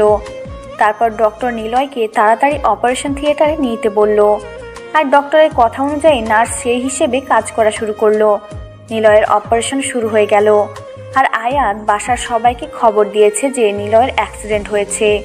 বাসার সবাই ছোটাছুটি করে হসপিটালের উদ্দেশ্যে চলে আসলো। আমার ছেলের কি হয়ে গেল? আমার ছেলের কি হয়েছে আয়াত? আমার ছেলের এটা কি হয়ে গেল? আমি তো কিছুই বুঝতে পারতেছি না আন্টি। আমি সকালে ঘুম থেকে উঠলাম, তখন নিলয় আমাকে ফোন করলো যে রাস্তায় আয়, আড্ডা দেই। আমি বাসা থেকে বেরিয়ে পড়লাম। আর বাসা থেকে বের হওয়ার সময় নিলয়ের সাথে কথা হলো। আর এসে দেখি এই অবস্থা। আমার ছেলের কোনো কিছু হয়ে গেলে আমি এই পৃথিবীতে বেঁচে থাকবো কি নিয়ে? আমি যে কোনো মূল্যে আমার ছেলেকে আমার কাছে ফেরত চাই। ডক্টর কই? ডক্টররা কি বলেছে আমার ছেলের ব্যাপারে? এত উত্তেজিত হবেন না আন্টি, আপনি একটু নিজেকে কন্ট্রোল করুন, শান্তভাবে বসে থাকেন। ডক্টর অপারেশন থিয়েটারে গিয়েছে। নিলয়কে তারা বের হলে আমাদের খবরটা জানতে পারবো। এটা আমার ছেলের সাথে কি হয়ে গেল? আমি কি নিয়ে বেঁচে থাকবো? আমি থাকতে পারবো না। আমাকে আমার ছেলের কাছে নিয়ে যাও। আমাকে আমার ছেলের কাছে নিয়ে যাও। আমার ছেলেকে আমার কাছে এনে দাও। নীলিমা বেগম মনে হচ্ছে যে একদম পাগল হয়ে গেছে তার ছেলের জন্য। তাকে কেউ শান্ত করতে পারতেছে না, কান্না করতেছে অনেক জোরে জোরে। অনেক মানুষ ভিড় জমাইছে সেখানে। দাঁড়িয়ে দেখতেছে নীলিমা বেগম এর কর্মকাণ্ড। কিন্তু এদিকে মায়ের মন কি মানে? তার ছেলে অসুস্থ, তার একমাত্র ছেলে, তার যদি কোনো কিছু হয়ে যায় তাহলে তারা কি নিয়ে বেঁচে থাকবে? নীলিমা বেগম মনে হচ্ছে যে পাগলি হয়ে গিয়েছে। তার ছেলের জন্য কান্না করতে করতে হঠাৎ করে তিনি জ্ঞান হারিয়ে ফেললেন। আয়াত, এটা কিভাবে হলো? তুমি গিয়ে সেখানে কি দেখতে পেয়েছো? আর তার সাথে কেমনে অ্যাক্সিডেন্ট হয়েছে? কেউ কিছু করেছে ইচ্ছাকৃতভাবে তার উপর আক্রমণ করেছে, নাকি তার ভুলবশত অ্যাক্সিডেন্ট হয়েছে? আঙ্কেল, আমি সঠিক বলতে পারতেছি না, কারণ হচ্ছে আমি সেখানে গিয়ে দেখি নিলয় রাস্তায় পড়ে আছে আর আশেপাশে কোনো মানুষ নেই, শুধু তার বাইকটা এক সাইডে পড়ে আছে। আমি তো কল্পনা করতে পারিনি যে এরকম একটা অবস্থা আমি দেখবো। আচ্ছা, এখন ডক্টর কি বলেছে? আমার ছেলে কি সুস্থ হবে নাকি কি হয়েছে? তোমাকে তো নিশ্চয়ই কিছু বলেছে, তাই না? তুমি আমাকে বলো, আমার ছেলের কি কোনো ক্ষতি হবে? আঙ্কেল, আপনি নিজেকে কন্ট্রোল করুন, শান্ত হয়ে বসে থাকেন। ডক্টর বেরিয়ে না আসা পর্যন্ত আমি কিছু বলতে পারতেছি না, কারণ নিলয়ের অবস্থা অনেক খারাপ ছিল। আমি শুধু এটাই বলতে পারি যে আমার বন্ধুর কিচ্ছু হবে না, সে আবার আমাদের মাঝে ফিরে আসবে। তুমি এখন একটু খোঁজ নেওয়ার চেষ্টা করো, কে এরকম করেছে, তার ভুলবশত কিনা আশেপাশে কেউ না তো কেউ ছিল, কেউ তো দেখেছে আমার ছেলেকে, তাই না? তুমি একটু খোঁজখবর নেওয়ার চেষ্টা করো, আমি বাকিটা দেখে নেব। আঙ্কেল, এসব নিয়ে একদম টেনশন করবেন না। আগে আমার বন্ধু ঠিক হোক, মানে আপনার ছেলে সুস্থ হোক, তারপর তার মুখ থেকে আমরা সবকিছু শুনতে পারবো। এখন আপাতত আপনি আন্টিকে সামলানোর চেষ্টা করেন, আন্টির অবস্থা খুব করুন। তুমি ভালো করে জানো আমাদের বিষয়ে, বলতে পারো তুমি আমাদের পরিবারের দ্বিতীয় সন্তান। আমাদের বাসায় সবসময় তুমি আসা যাওয়া করো। তুমি তোমার আন্টিকে ভালো করে চেনো, তিনি তার ছেলের কতটা ভালোবাসে। আয়াত আর সেখানে একটা কথা বলার সুযোগ পেল না, কারণ সে সব কিছু জানে যে নিলয়ের আম্মু নিলয়কে এবং আয়াতকে কতটা ভালোবাসে। দুজনকে প্রায় সমপরিমাণ ভালোবাসে, নিজের সন্তানের মতো দেখে দুজনকে। যদিও আয়াত তার নিজের সন্তান না, কিন্তু যখন আয়াত নিলয়ের বাসায় থাকে মনে হয় যে সে নিজের বাসায় আছে। আয়াত চুপচাপ এক সাইডে গিয়ে দাঁড়িয়ে পড়ল আর ভাবতে লাগলো এরকমটা কিভাবে হতে পারে। তার তো কোনো শত্রু নেই, আর অনেক দিন থেকে তো তারা দুজন কারোর সাথে ঝামেলা করে না। অনেক দিন হয়ে গেছে যে তারা আন্ডারওয়ার্ল্ড ছেড়ে দিয়ে এসেছে আর সেই শহর থেকে অনেক দূরে চলে এসেছে। তাহলে কিভাবে এটা হতে পারে? আয়াত মনে মনে অনেক কিছু চিন্তা করতেছে। তাহলে কি কেউ এই শহরে এসেছে যে আয়াত আর নিলয়ের ক্ষতি করার জন্য, নাকি কিছু বুঝতে পারতেছে না আয়াত। পুরো টেনশনে আছে নিলয়ের, কোনো কিছু হয়ে গেলে আয়াত কাউকে জিন্দা রাখবে না।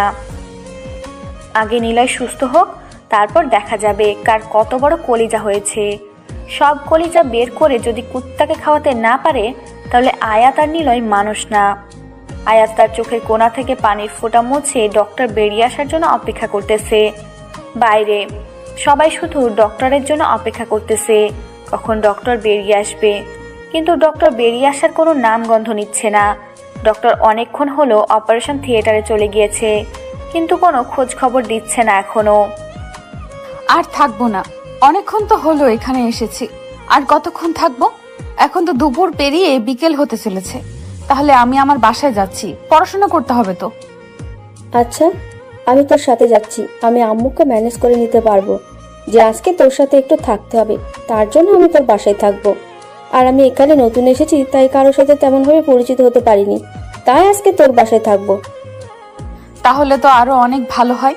আচ্ছা, তাহলে তুইও রেডি হয়ে নে, আমি ফুফিকে বলে দিচ্ছি, তাহলে আর তোকে কিছু বলতে পারবে না। বলবো যে তুই এখানে নতুন এসেছিস, আমার সাথে 2-1 দিন থাকলে তুই পরিবেশের সাথে মানায় নিতে পারবি। তোকে তো আর এখন একা কোথাও যেতে দেওয়া ঠিক হবে না, কারণ তোর বর্তমান দিনকাল যে অবস্থা, এই অবস্থায় তোকে একা ছেড়ে দেওয়া আমার মনে হয় না ঠিক হবে। কয়েকদিন তোর সাথে থাকি, তারপর এইসব ঝামেলা শেষ হলে তখন পরেরটা পরে দেখা যাবে। তোর মতো বোন যেন সবার ঘরে ঘরে যেন একটা করে হয়, বুঝছিস? তোর মতো বোন থাকলে আর কিচ্ছু লাগে না। এভাবে যদি কোনো বোন তার বোনকে সাপোর্ট দেয় তাহলে তার জীবনে আর কি লাগে? হয়েছে, এখন চল তোর বাসায় যাই, সবকিছুই ঠিক করে রেখেছি। আর আমাকে বেশি রকম করতে হবে না, মানে বোঝাতে চাচ্ছি যে পা মারতে হবে না আমাকে। বুঝতে পেরেছি, সত্যি কথা বললে সমস্যা আছে। চল তাহলে, রাস্তায় গিয়ে গল্প করতে করতে যাব। এখন সমস্যা নেই, এখান থেকে 5 মিনিট থেকে 7 মিনিটের রাস্তা হেঁটে যাব, সমস্যা নেই। আবার যদি সেই দুষ্টু ছেলেটা এসে কোনো রকমের অশুভতামি করে তাহলে কি হবে? তাই বলতেছি চল একটা রিক্সা নিয়ে চলে যাই, তাহলে সে আমাদের দেখতেও পেল না আর আমরা সুন্দরভাবে তোর বাসায় চলে যেতে পারলাম, তাই না? এই সময় সে আমাদের ত্রিসীমানার সামনে আসবে না, সেটা আমি ভালো করে জানি। আমি ওকে ভালো করে চিনি। এখন তার একটা বন্ধু আছে, তার সাথে আড্ডা দেবে, আর আমাকে যখন ডিস্টার্ব করার সময় হবে আমি সেটা খুব ভালো করেই বুঝতে পারবো যে কখনো আমার সাথে দেখা করবে। আচ্ছা চল তাহলে, তোর ইচ্ছা, তুই হেঁটে যেতে যাচ্ছিস তাহলে চল, আমার কোনো সমস্যা নেই, আমারও তো হাঁটাহাঁটি করতে অনেক ভালো লাগে। ভেবে দেখ, কিন্তু আমার সাথে মন মিলিয়ে কথা বলার কোনো দরকার নেই। তোর যদি হাঁটতে ইচ্ছে না করে তাহলে রিক্সা নিচ্ছি, সমস্যা হলে রিক্সা করে যাচ্ছি।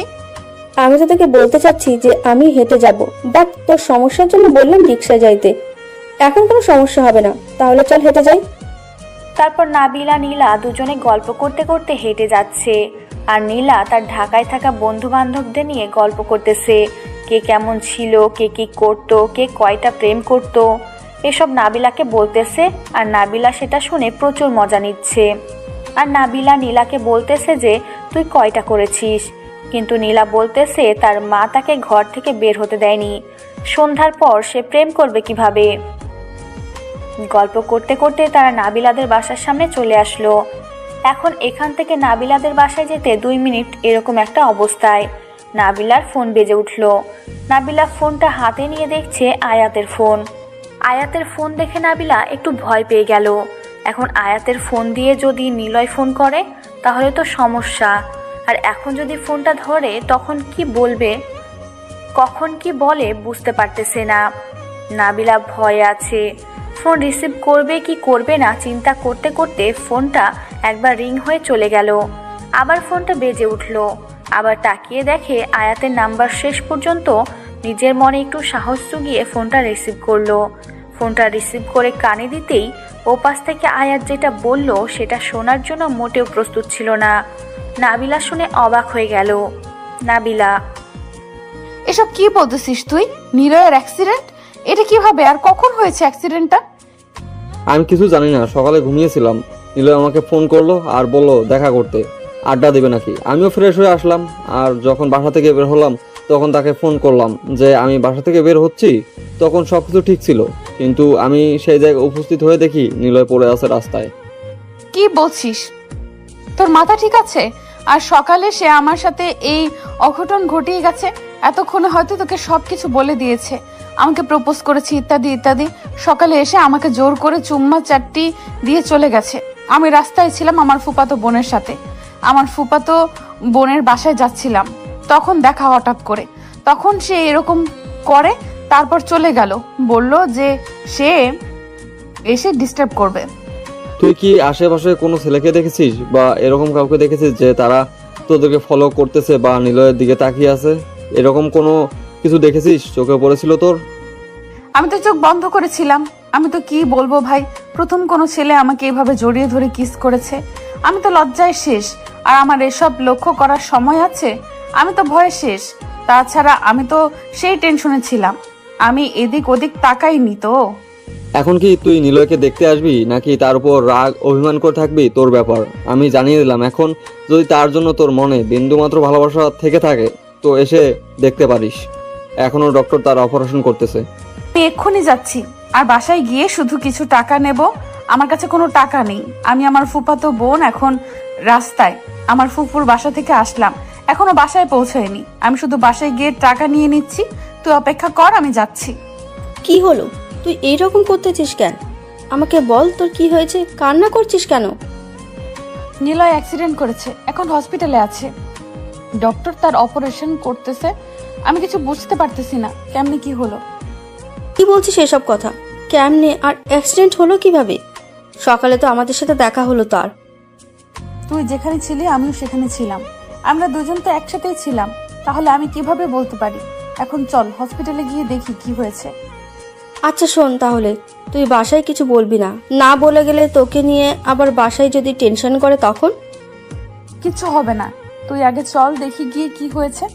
বাসায় টেনশন পরে কর, আগে দেখি ছেলেটার কি অবস্থা। এরকম করে অ্যাক্সিডেন্ট হয় কেমনে? এরকম করছিস কেন তুই? নিজেকে শান্ত করে রাখ, না হলে পরে আবার তোকে নিয়ে দৌড়াদৌড়ি করতে হবে আমাকে। নিজেকে কন্ট্রোল রাখ। নাবিলা নীলাকে সঙ্গে করে নিয়ে গাড়িতে করে রংপুর হসপিটালে চলে আসলো। নাবিলা হসপিটালে এসে দেখছে অনেক মানুষ সেখানে বসে আছে। নাবিলা আয়াতকে খুঁজতে লাগলো, কারণ নাবিলা আয়াতকে ছাড়া এখানে আর কাউকে চেনে না। একজনকে জিজ্ঞেস করলো যে অ্যাক্সিডেন্টের পেশেন্টটাকে কোথায় নেওয়া হয়েছে। নার্স দেখিয়ে দিল কোন দিকে যেতে হবে। নাবিলা নীলাকে নিয়ে দ্রুত সেই জায়গায় চলে আসলো। এসে দেখে অনেক মানুষ এখানে বসে আছে, কেউ কেউ কান্না করতেছে। কয়েকজন মুরব্বী মানুষ সেখানে দাঁড়িয়ে আছে মুখ গোমরা করে। নাবিলা সবার মাঝে আয়াতকে খুঁজতে লাগলো, কিন্তু আয়াতকে দেখতে পাচ্ছে না। ডক্টর, আমার বন্ধুর কি অবস্থা? আপনি কি দেখলেন আর কি বুঝলেন? এখন বাইরে সবাই অপেক্ষা করতেছে, প্লিজ আপনি একটা কিছু বলেন।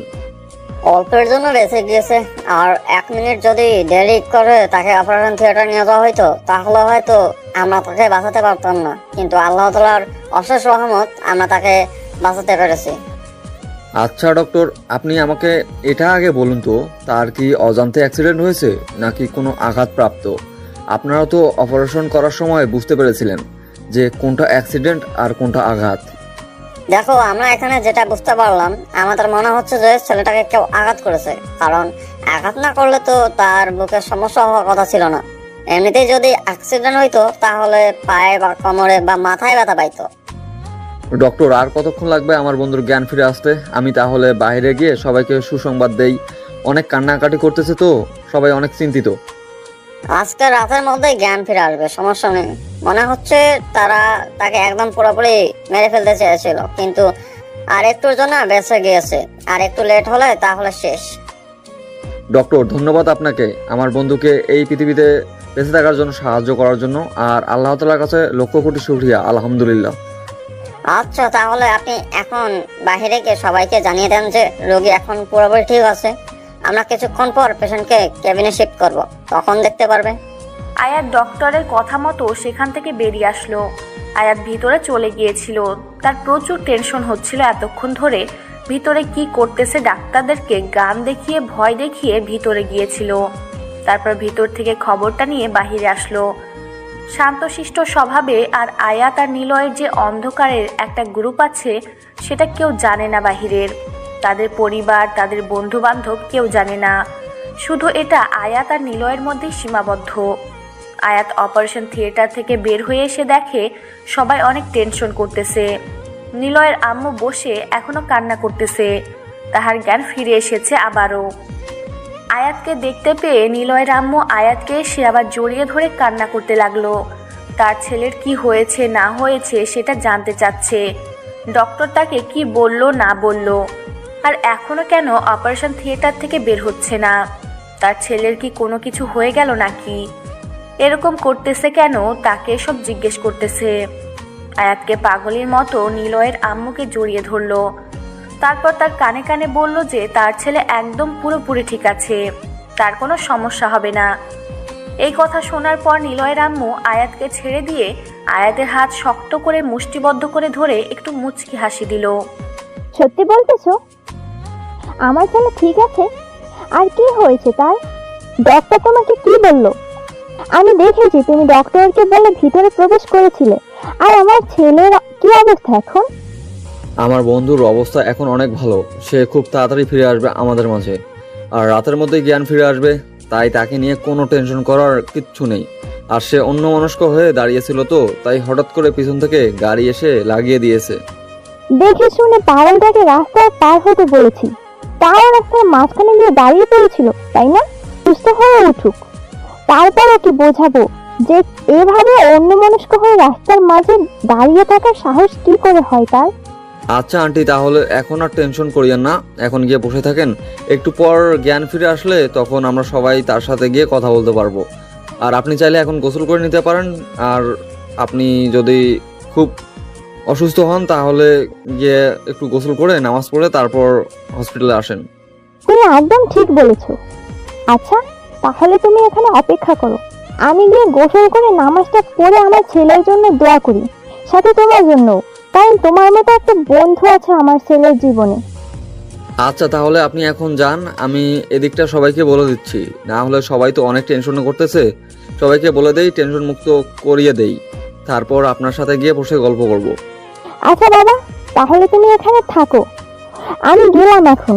আর একটু পর তোমার সাথে দেখা করতেছি। তুমি এখানেই থাকবে, কিন্তু কোথাও যাবে না, কোথাও যাবে না আমি না আসা পর্যন্ত। আর কি খেয়েছো না খেয়েছো, তোমাকে চেহারা দেখেই বোঝা যাচ্ছে সকাল থেকে না খেয়ে আছো। একদম টেনশন করবেন না আমাকে নিয়ে, আমি খেয়েছি, সমস্যা নেই। আপনি যান, গোসল শেষ করেন, নামাজ পড়ে আসেন, আমি আপনার জন্য এখানে অপেক্ষা করতেছি। আমি এখান থেকে কোথাও যাচ্ছি না। কথাটা বলে নীলিমা বেগম সেখান থেকে চলে গেল। আর আয়াত সামনের দিকে এগিয়ে এসে সবাইকে সুখবরটা দিয়ে দিল যে নিলয়ের কোনো কিছু হয়নি, একদম ঠিকঠাক আছে, তার অপারেশন ঠিক মতোই হয়েছে। এখন একটু পর তাকে কেবিনে নিয়ে যাওয়া হবে, তখন গিয়ে সবাই দেখতে পারবে। সবাই আয়াতের কথা শুনে নিজের দেহে যেন প্রাণ ফিরে আসলো।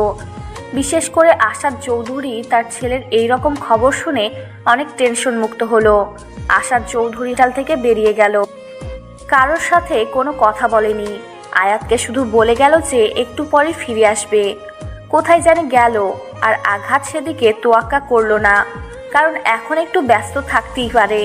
আয়াত সামনের দিকে তাকিয়ে দেখে নাবিলা সেখানে দাঁড়িয়ে আছে। নাবিলার সাথে একটা মেয়ে দাঁড়িয়ে আছে। একটু ভালোভাবে লক্ষ্য করে দেখলো যে গতকাল যে মেয়েটাকে আয়াত আই লাভ ইউ বলেছিল প্রথম দেখাতে, সেই মেয়েটা নাবিলার সাথে। আয়াতের এটা কোনোভাবেই মাথায় ঢুকতেছে নাবিলার সাথে ওই মেয়ের কি কানেকশন থাকতে পারে, কিভাবে তাদের পরিচয়, কিছুই বুঝতে পারতেছে না আয়াত। আয়াত এখন সামনে যাবে নাকি সেখান থেকে পালিয়ে যাবে বুঝতে পারতেছে না। এদিকে নাবিলা দেখে ফেলেছে। নাবিলা আয়াতকে দেখেই ডাক দিয়ে এগিয়ে আসতে লাগলো। আর নীলা সেখান থেকে আয়াতকে দেখে ভয় পেয়ে গেল। এটাই তো সেই ছেলে, এখন কি হবে? এটাই তাহলে নিলয়ের বন্ধু, মানে কি একটা অবস্থা। নিলয়ের বন্ধু নীলাকে ডিস্টার্ব করতেছে, আর নিলয় নাবিলাকে। আজও ব্যাপার ঘটে গেল নীলার সাথে। আমাকে দেখেও না দেখার ভান করে এদিক ওদিক চলে যাওয়ার বাহানা খুঁজতেছিস কিসের জন্য? ব্যাপারটা কি বুঝতে পারলাম না। আর কুত্তাটার খবর কি, মরেছে নাকি বেঁচে আছে? কুত্তাটা যদি মরে যেত তাহলে মনে হচ্ছে প্রচুর খুশি হইতি তুই। এখন অন্তত একটু সম্মান দিয়ে কথা বল। আমি তো সম্পর্কে আন্টি, তাই না? সব সময় তো তুই করে বলিস, এখন অন্তত একটু সম্মান কর। সাথে আমার বোন আছে। সেই জন্য তো এত ভয় পাচ্ছিস। তোর এই বোনের জন্য তো যত কাহিনী করেছে আমার সাথে। এখন কথা হচ্ছে তোকে সম্মান দেওয়ার থেকে কুত্তাকে সম্মান দেওয়া বেশি বেটার মনে করতেছি আমি। এসব কথা বাদ দে, এখন আজাইরা কথা শুনতে যাচ্ছে না তোর মুখ থেকে। এখন নিলয়ের খবর কি? অপারেশন থিয়েটার থেকে ডক্টর বের হয়েছে? তার কোনো খোঁজ খবর দিয়েছে? খবর বলতে তাকে কে জানি আঘাত করেছিল, যার জন্য রক্তাক্ত হয়। হয়তো 1 থেকে 2 মিনিট দেরি করে নিয়ে আসলে তাকে আমরা আর ফিরে পেতাম না, চলে যেত না ফেরার দেশে। এখন মোটামুটি সুস্থ আছে, একটু পর তাকে কেবিনে নিয়ে যাওয়া হবে, তখন দেখতে পারবো। মরে গেলেই বেঁচে যেতাম, তাহলে কেউ আমাকে ডিস্টার্ব করতে পারতো না। এখন বেঁচে গিয়েছে, এখন তো আবার আমাকে অত্যাচার সহ্য করতে হবে। আর সব থেকে বড় কথা হলো, তাকে কে মেরে ফেলতে চাইবে? কে? এই এলাকায় এরকম বুকের পাটা কার আছে? আমি তো সেটাই বুঝতে পারতেছি না, কে এত বড় সাহস করলো। আগে আমার বন্ধুর জ্ঞান ফিরে আসুক, তারপর ব্যাপারটা দেখা যাবে। তোকে একটা কথা বলি, তুই কি সত্যি নিলয়কে ভালোবাসিস না, বা তোর ভালো লাগে না? দেখ, এসব নিয়ে এখন আমি কোনো কথা বলতে চাই না। এখন এখানে এসেছি তাকে দেখতে। অ্যাক্সিডেন্ট করেছে সে, যতই আমার শত্রু হোক না কেন, আমার তো একদিন না একদিন উপকার করেছে। আমাদের দায়িত্ব আছে তাকে দেখার, তাই না? তোকে একটা কথা বলি, নিলয় কিন্তু তোকে সত্যি সত্যি অনেক ভালোবাসে। তুই তো ভালো করে জানিস নিলয় আমাকে কতটা আপন ভাবে, আর সব সময় সব কথা আমার সাথে শেয়ার করে। অনেক দিন ট্রাই করেছে তোকে এই কথা বলবে না, তোর থেকে দূরে থাকবে, তোকে ভুলে যাবে। তার জন্য কত কি করেছে। তোর সামনে গত 15 দিন যাবৎ সে যায় না ঠিক মতো, কিন্তু হঠাৎ করে তার কি যে হয়ে গেল, নিজেকে আর কন্ট্রোল করতে পারেনি, তাই তোকে বলে দিয়েছে। আমাদের সম্পর্কটা দিকটা দেখতে হবে না? আমাদের সম্পর্ককে আমরা কিভাবে এরকম একটা সম্পর্ক করতে পারি বল? আর বিয়ে করা মানে কি বুঝতে পারতেছিস? আর তোকে আমি কি বলবো, তোর জীবন। তুই যদি এখন বলিস যে আমার বন্ধুকে তোর ভালো লাগে না, তোর সম্পর্ক এসব কোনো কিছু ম্যাটার করে না, তোরা তোদের মতো লাইফ এনজয় করবি, বাকিরা বাকিদের মতো কথা বলে যাবে, এটাই স্বাভাবিক, এটাতে কোনো ম্যাটার করে না। এখন এসব নিয়ে বকবক করতে পারবো না তোর সাথে, চুপ করে থাক। তুই যদি আর একটা বিষয় নিয়ে কথা বলেছিস তাহলে কিন্তু তোকে থাপ্পড় দিয়ে এখান থেকে পাঠিয়ে দেবো বাসায়। চুপচাপ থাকবি, আমাকে আমার মতো এখানে থাকতে দে। টেনশনে আছি এমনিতেই। তোর আবার কি নিয়ে টেনশন হচ্ছে? তুই তো এক্ষুনি বললি যে আমার বন্ধু মরে গেলে তোর ভালো হইতো। এই কথাটা বলতে তোর একটু বুক কেঁপে উঠলো না? কিভাবে কথাটা বলতে পারলি তুই? আর কি বলবো তোকে? আচ্ছা, তোর যা মন চায় তুই তাই কর, আমি যাচ্ছি। কোথায় যাচ্ছিস? আমাকে সঙ্গে করে নিয়ে যা, আমি দেখি তোর বন্ধুর কি অবস্থা। এখন তো মনে হয় কেবিনে শিফট করে দিয়েছে। তোকে দেখতে হবে না, তুই চলে যেতে পারিস। আমার বন্ধুর প্রতি যেহেতু তোর কোনো মায়া নেই, আমার মতে তার থেকে দূরে থাকাই উচিত তোর। বেশি বকবক করবি না, মাথা গরম আছে। এখন ন্যাকামি একদম করবি না। আচ্ছা চল, আমি তোকে নিয়ে যাচ্ছি, কিন্তু বেশি বকবক করবি না। তোর কোনো কথার উত্তর দিতে আমি পারবো না। আর একটা কথা কি শুন, আমাদের ফ্যামিলি নিলয়ের ফ্যামিলির তুলনায় কিচ্ছু না। তাই আমি চাই না গরিব বড়লোকের মাঝে একটা সম্পর্ক তৈরি করতে। সারা জীবন এরকম সম্পর্ক দেখেছি, বাট একটা সম্পর্ক টিকে থাকেনি। এত বাহানা কথা আমি শুনতে পারবো না। তুই যদি নিলয়কে পছন্দ করে থাকিস তাহলে আমি সবকিছু ব্যবস্থা করব। আর তুই যেটা ভাবতেছিস সবাই কিন্তু এক হয় না, কথাটা মাথায় রাখিস। আসলে আমি কনফিউশনের মধ্যে আছি, কি করব না করব বুঝতে পারতেছি না। আমি কোনটা করলে আমার জন্য ঠিক হবে বা কোনটা বললে আমার জন্য ভুল হবে, আমি এটাই সিদ্ধান্ত নিতে পারতেছি না। এত টেনশন করতে হবে না তোকে। নিলয়ের পরিবারকে আমি ভালো করে চিনি। যদি তোকে কেউ কিছু কটাক্ষ করে কথা বলে আমি তার বিরুদ্ধে কথা বলবো। তোকে কিচ্ছু বলতে হবে না, তুই শুধু আমাকে বলবি, আমি আর নিলয় তাকে উচিত শিক্ষা দেবো, সমস্যা নেই। নিলয়ের বাবা যদি আমাকে মেনে না নেয় আর আমাদের সম্পর্কটা তো অন্য আর সমাজের লোকে যদি শুনে, তাহলে কি হবে? তাদের মান সম্মান থাকবে? সেটা আমি দেখে নেবো। এখন চল, এই যে ডক্টররা বেরিয়ে গেল, তার মানে নিলয়কে এখন রুমে নিয়ে যাওয়া হয়েছে। নাবিলা আর আয়াত সাথে নীলা তিনজনে একসাথে চলে আসলো। এসে দেখে রুমের ভেতর অনেক মানুষ জমা হয়েছে। তাই আয়াত ভেতরে চলে গেল না এখন, কারণ সবাই একটু আধটু কথা বলতেছে। ডক্টর এসে সবাইকে বের করে দিল। তারপর সবাই এক এক করে চলে গেল। একদম ফাঁকা হয়ে গেল। আয়াত রুমের ভেতর প্রবেশ করে দেখে নিল নিলয় আয়াতের দিকে তাকিয়ে আছে অন্যরকম চাহনি দিয়ে। আয়াত কিছু বলতে পারতেছে না নিলয়ের অবস্থা দেখে। আয়াতের যে কতটা মনের ভিতর কষ্ট লাগতেছে সে প্রকাশ করছে না, কিন্তু মনের ভিতর যেটা শুরু হয়ে গিয়েছে সেটা আয়াত বুঝতেছে। তারপর নিলয়ের সাথে আয়াত কোনো কথা না বলে নাবিলাকে ডাক দিল। নাবিলাকে সেখানে দেখে নিলয় অবাক হয়ে গেল। আমার সাথে কোনো কথা বলতে হবে না, আমি এখন বাইরে যাচ্ছি। নাবিলা এখানে এসেছে, তোরা দুজনে একসাথে কথা বলতে থাক। তোদের কোনো সমস্যা থাকলে মিটমাট করে নিতে পারিস। সুস্থ হলে তোদের বিয়েটা হচ্ছে, এখন বাকি সব কিছুতেই কথা বলে নিতে পারিস। কি আবোল তাবোল কথা বলছিস? মাথা ঠিক আছে তোর? কি উল্টো পাল্টা কথা বলতেছিস? একটা থাপ্পড় দেব জানিস? যা এখান থেকে। আমি ভালো করে জানি, আর এখানে আমার কোনো কাজ নেই, তাই আমি এখান থেকে চলে যাচ্ছি। এই যে মিস, আপনি আমার সাথে আসেন, আপনার সাথে আমার কথা আছে। আপনার এখানে কোনো কাজ নেই। তুই একটু তার সাথে গিয়ে বাইরে থাক, আমার জন্য অপেক্ষা কর। আমি একটু কথা বলে বাইরে যাচ্ছি, 2 মিনিট সময় নিচ্ছি। তুই তাতে একটু আয়াতের সাথে থাক, আমি একটু কথা বলে বাইরে যাচ্ছি। নীলা তো অনেক ভয় পাচ্ছে, কিন্তু কিছু করার নেই। এই অবস্থায় তো নাবিলাকে এই কথাগুলো বলা সম্ভব না। আর নীলা ভয় পেলেও তাকে এখন আয়াতের সাথে যেতে হবে বাধ্যতামূলক। আয়াত একটা মুচকি হাসি দিয়ে নীলাকে নিয়ে বাইরে চলে গেল আর বাইরে থেকে দরজা লাগিয়ে দিল। আর নাবিলাকে বলল যেন দরজাটা লাগিয়ে দেয়, যাতে করে ডিস্টার্ব করতে না পারে তার জন্য। আর নাবিলা সেখানে বসে আছে চুপচাপ, আর নিলয়ের দিকে এক দৃষ্টিতে তাকিয়ে আছে। আর নিলয় নাবিলার দিকে এক দৃষ্টিতে তাকিয়ে আছে। কেউ কোনো কথা বলতেছে না, দুজনেই রোবট। নাবিলা তাকিয়ে থাকতে থাকতে হঠাৎ করে কান্না করে দিল, যেটার জন্য নিলয় মোটেও প্রস্তুত ছিল না। যে মেয়েটা তাকে সহ্য করতে পারে না সেই মেয়েটাকে কান্না করতেছে, ব্যাপার কি? এটা তো মোটেও ঠিক হচ্ছে না। নিলয় কি বলবে না বলবে ভেবে পাচ্ছে না। এখন সে উঠে এসে বসবে সেই শক্তিটাও নেই, তার শুয়ে থাকা ছাড়া উপায় নেই। ডক্টর বলেছে 3 দিন সময় লাগবে, আর এই 3 দিন তাকে বিছানায় শুয়ে থাকতে হবে। উঠে বসা তো দূরের কথা, একটু নড়াচড়াও করা যাবে না। 3 দিন তাকে শুয়ে থাকতে হবে।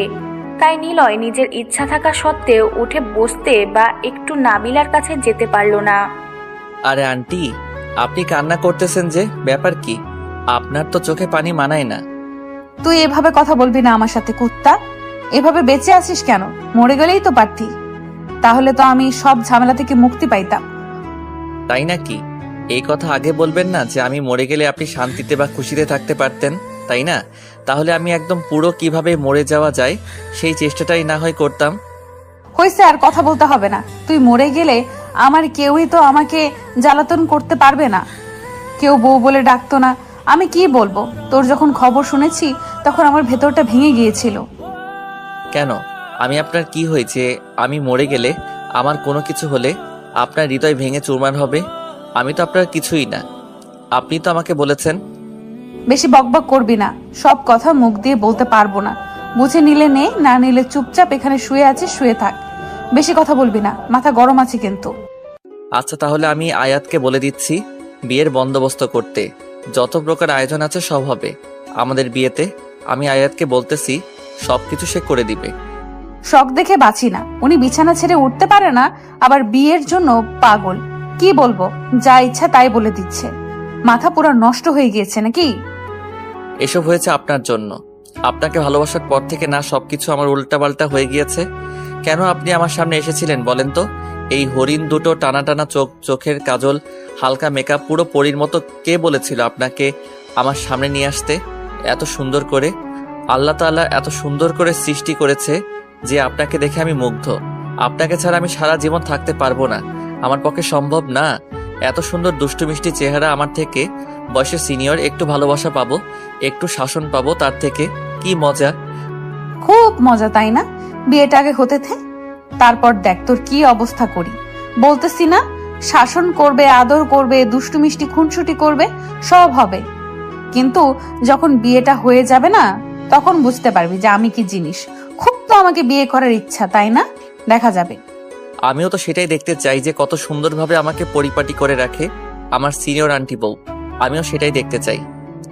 আর একটা কথা, কি মনে করে আপনি রাজি হয়ে গেলেন এটাই বুঝলাম না এত তাড়াতাড়ি। আমি তো ভেবেছিলাম 1 বছর আপনার পিছনে ঘুরতে হবে। অ্যাক্সিডেন্টটা না করলে 1 বছর কেন, 5 বছর তোরে আমার পেছনে ঘুরাইতাম, বুঝছিস? অ্যাক্সিডেন্ট করেছে বিধায় নিজেকে আর কন্ট্রোল করতে পারলাম না, তাই বলে দিলাম। ধন্যবাদ ভাই তোদেরকে, তোরা যদি আমাকে এভাবে অ্যাক্সিডেন্ট না করতে তাহলে হয়তো আমি আমার ভালোবাসাকে পেতাম না। তাদেরকে কাছে পেলে কি যে একটা ভালোবাসা দিব যেটা বলার বাহিরে। আর একটা কথা, তোকে নাকি পেছন থেকে কেউ ধাক্কা দিয়েছে। আয়াত আমাকে বলল তোর এলাকায় কোন শত্রুর অভাব নেই, কখন জানি মরে পড়ে থাকিস, আমাকে সারা জীবন কষ্ট পাইতে হয়। এত সহজে হলে তো হয়েই যেত। আর আমি এখন একটু কথা কম বলতেছি, কারণ তাড়াতাড়ি আমাকে সুস্থ হতে হবে। আর ডক্টর বলছে কথা কম বলতে। তুমি একটু চুপচাপ আমার পাশে শুয়ে থাকো, আমার এখানে আসো, আমার মাথায় হাত বুলিয়ে দাও। আমি এসব কিছু করতে পারবো না। এখন যেটা বলেছি সেটা শুনে খুশিতে ঘুমিয়ে পড়। কোনো কথা হবে না। আমি এখন বাড়িতে যাচ্ছি। এটা কোনো কথা হলো? এটা তো স্বার্থপরের মতো কথা হয়ে গেল, তাই না? আমাকে একা রেখে বাইরে যাবে, থাকতে তো পারবে না। তাই এখানেই থাকো, সমস্যা নেই, কেউ ডিস্টার্ব করবে না। আচ্ছা থাকবো, কিন্তু একটা শর্ত আছে। বেশি বকবক করবি না, এখন ঘুমিয়ে পড়বি। আর যদি ঘুমিয়ে না পড়েছিস তাহলে কিন্তু আমি এখান থেকে চলে যেতে বাধ্য হব। তখন এমনিতেই ঘুমিয়ে যাবি। আচ্ছা, কথা দিলাম আমি এখন ঘুমিয়ে যাব। আমার ঘুম পাচ্ছে। তুমি এখনো বসে থাকো, কারণ বাহিরে গিয়ে থাকতে পারবে না, বারবার আমাকে দেখতে মন চাইবে। আমি সেটা ভালো করে জানি। তোমার চোখ স্পষ্ট আমাকে সাক্ষী দিচ্ছে। তাই এখানেই থাকো, ভালো হবে। আমি ঘুমিয়ে যাই, তুমি আমাকে দেখতে থাকো। অনেক হয়েছে চাপা মারা, এখন শুয়ে থাক। বেশি বকবক করিস না। তোকে দেখতে হবে এমন কোনো কথা নেই। আমি এখন বাসায় যাইতাম, কিন্তু তুই রিকোয়েস্ট করতেছিস, তার জন্য থেকে গেলাম। নিলয় আর কোনো কথা না বলে মুচকি একটা হাসি দিয়ে চোখ বন্ধ করে নিল। নাবিলা নিলয়ের মাথার কাছে গিয়ে বসে পড়ল আর নীরব দৃষ্টিতে দেখতে লাগলো যে ছেলেটা সারাক্ষণ এদিক ওদিক ছোটাছুটি করে বের হইতো। এলাকায় কোথাও কোনো ঝামেলা হলে সেখানে গিয়ে উপস্থিত হয়। আজকে সেই ছেলেটাই অসুস্থ হয়ে শুয়ে আছে। নাবিলা কখনো কল্পনাও করতে পারেনি যে আজকে সুস্থ সবল একটা মানুষকে সে সকালে দেখলো, দুপুরের পর তাকে হসপিটালে দেখতে হবে। নাবিলা শুধু একটা কথাই চিন্তা করতেছে, যদি তার কোনো শত্রু তৈরি হয় তাহলে তো তাকে সবসময় নিরাপত্তার মধ্যে থাকতে হবে। তাই নাবিলা রাজি হয়ে গেল যে ছেলেটার যাতে করে কোনো কিছু না হয়ে যায়, এজন্য বিয়ের জন্য রাজি হলো। নাবিলা নিলয়কে বিয়ে করার একটা উদ্দেশ্য আছে। সব সময় তাকে নিজের চোখের সামনে রাখবে। যেখানে যাবে দুজনে একসাথে যাবে। আর যাতে করে তার কেউ কোনো ক্ষতি না করতে পারে সেদিকটাই নাবিলা লক্ষ্য রাখবে। সব সময় তাকে বাড়িতে রাখার চেষ্টা করবে, না হলে অফিসে থাকবে। এরকম করে ঘোরাঘুরি করলে তখন যে কোনো একটা সময় একটা দুর্ঘটনা ঘটে যেতে পারে, আর এই দুর্ঘটনা চায় না নাবিলা।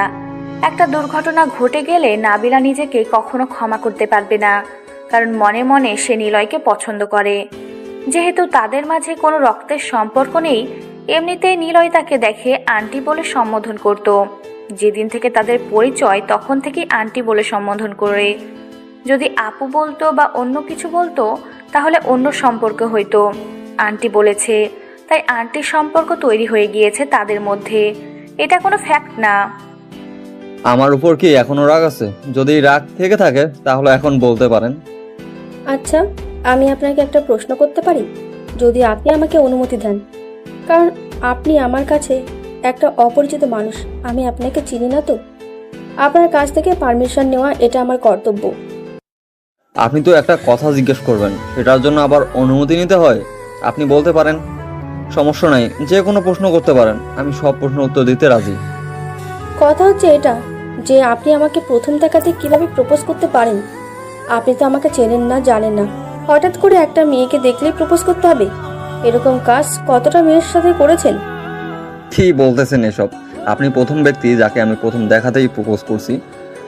এর আগে এমনিতেই মেয়ে দেখলে এমনিতেই দেখা করা বা কথা বলার চেষ্টা করতাম, বাট কখনো কথা বলা হয়নি। কিন্তু আপনাকে দেখে কেন জানি আমি নিজেকে কন্ট্রোল করতে পারিনি। আপনি আপনার আম্মুকে ডাকলেন, আমাকে দৌড়ানি দিল, ব্যাপারটা আসলে হাস্যকর ছিল। সেটা তো কম হয়ে গিয়েছে, ইচ্ছে তো করতেছিল যে আপনাকে জুতা পেটা করব, কিন্তু আপনার ভাগ্য ভালো যে আমরা এখানে নতুন এসেছিলাম। যদি কিছুদিন আগে আসতাম তাহলে হয়তো আপনার অবস্থা খারাপ হয়ে যেত।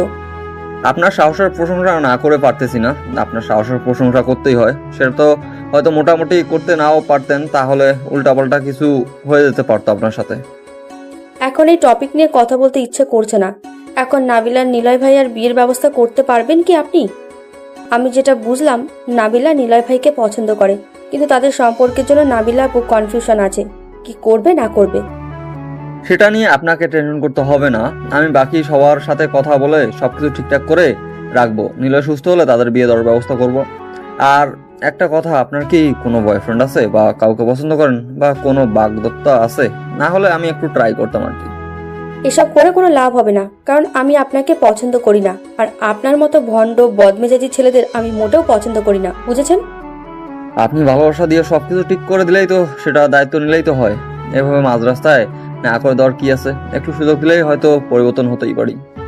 কিছুদিন পর যেই লাউ সেই কটু হয়ে যাবে বলে লাভ নেই, তাই আমি আপনাকে কোনো পাত্তা দিচ্ছি না।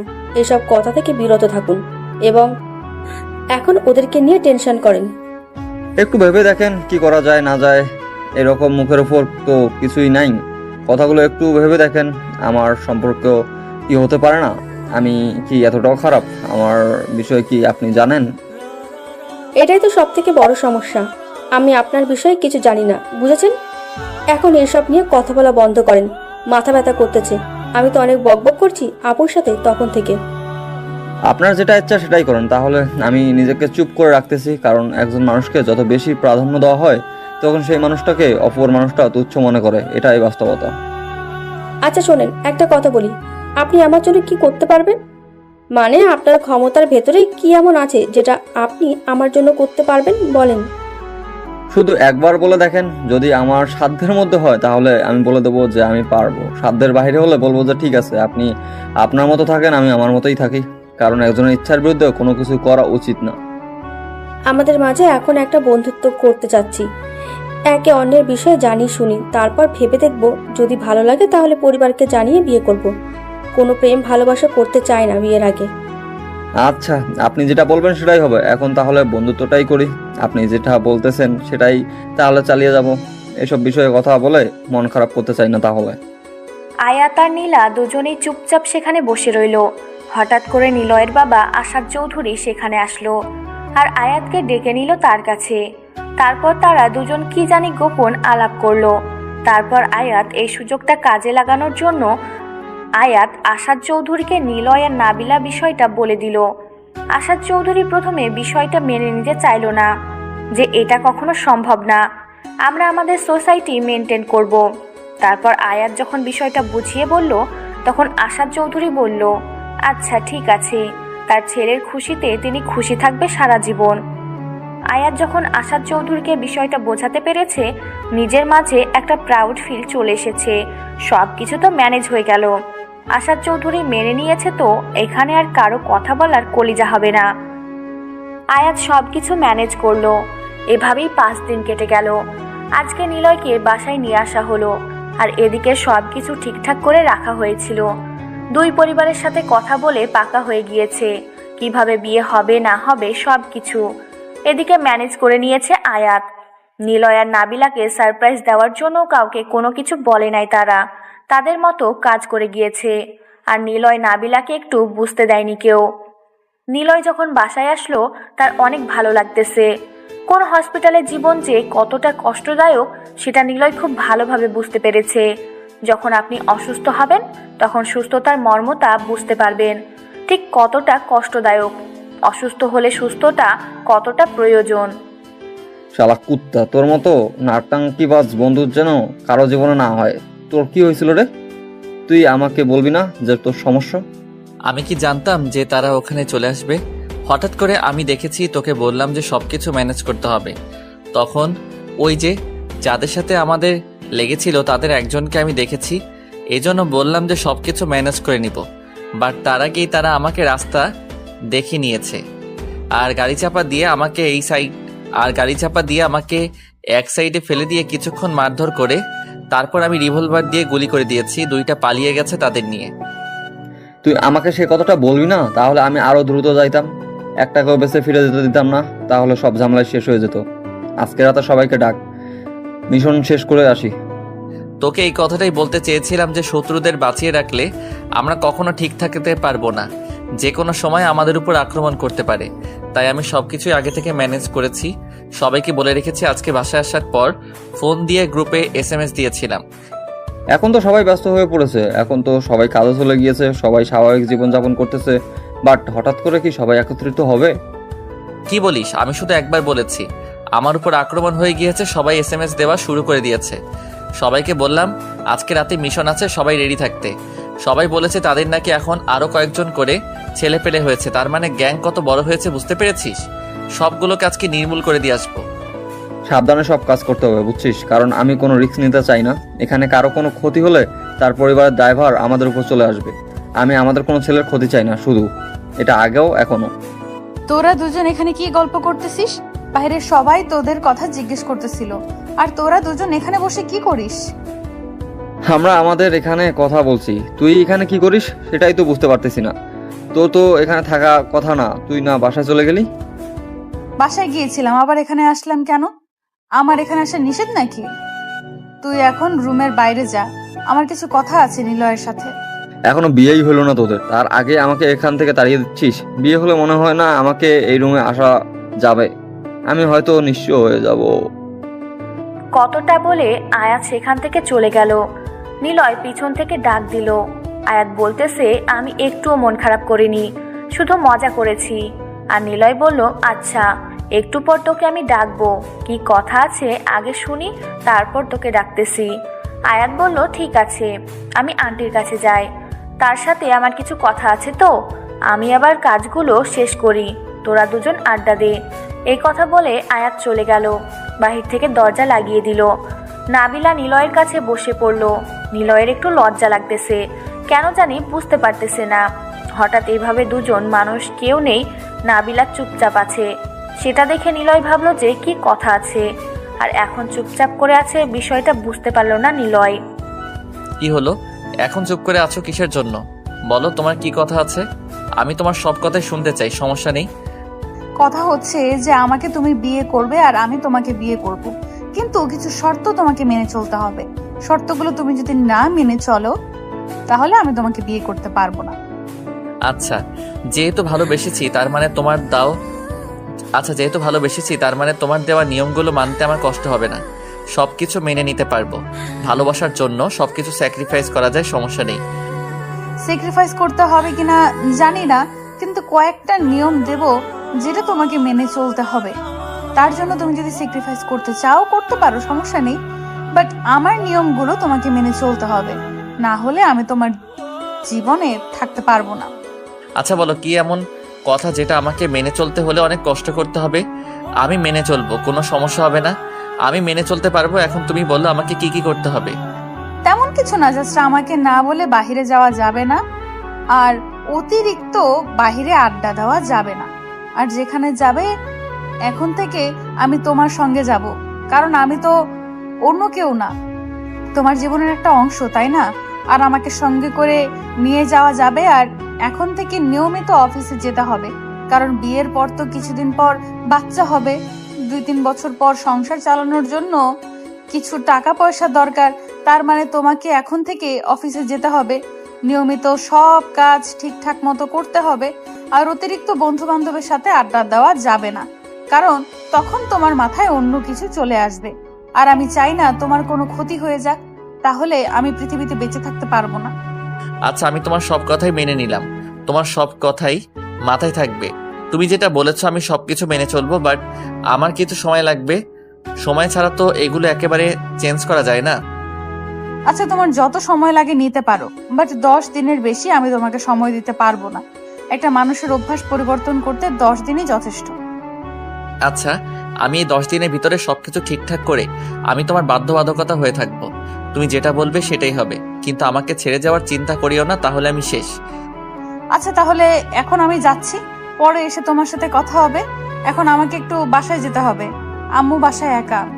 যাও তাহলে, আমার কিছু টুকটাক কাজ বাকি আছে, তো আমি সবগুলো শেষ করে নিচ্ছি কাজগুলো, তারপর পুরো সময়টা তোমাকে দেব, আর অন্য কারোর জন্য না। তারপর নাবিলা সেখানে থেকে চলে গেল, আর এদিকে নিলয় আয়াতকে ডাক দিয়ে সবাইকে একত্রিত করে নিল। সন্ধ্যা হয়ে গেছে, এখন বেরিয়ে পড়বে। কাজ শেষ করে ফজরের পর তারা এই শহরে ফিরে আসবে। যেইভাবে প্ল্যান ছিল ঠিক সেইভাবেই সবাই বেরিয়ে পড়ল।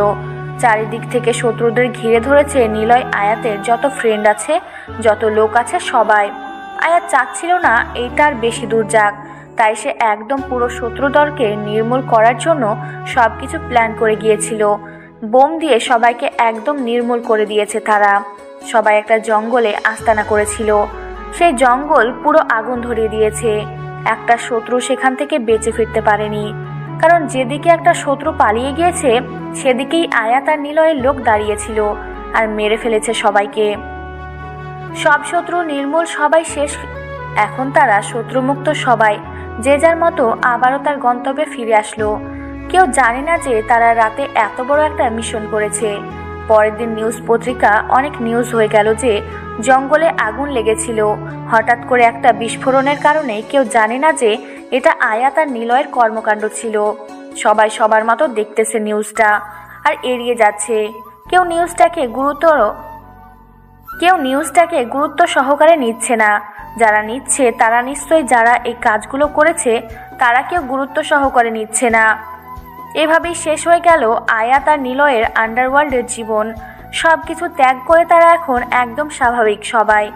সবাই এখন নিজেদের স্বাভাবিক জীবনযাপন করবে, কেউ তাদেরকে ডিস্টার্ব করবে না। আর নিলয় অনেক খুশি, এখন তার ভালোবাসার মানুষের কথা রাখতে পারবে সবগুলো।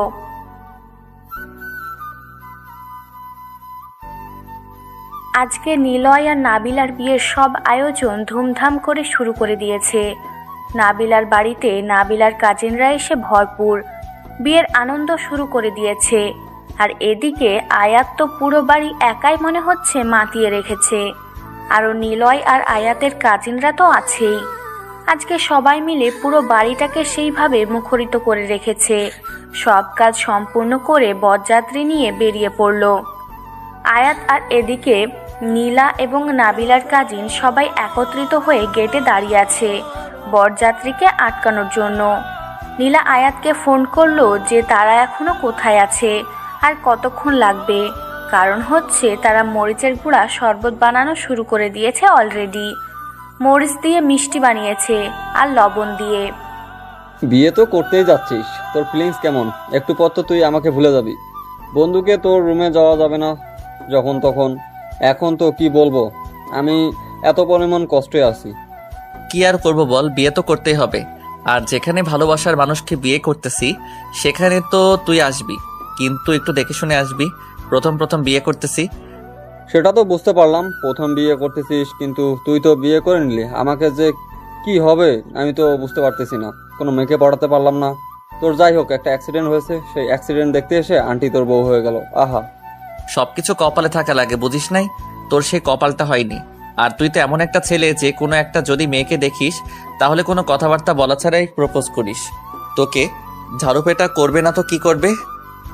এখন এসব কথা বাদ দে, আমরা এসে গিয়েছি। এখন তুমি তোমার প্রিয়তমার কাছে চলে যাবে, আর আমি চলে যাব আমার দেশে।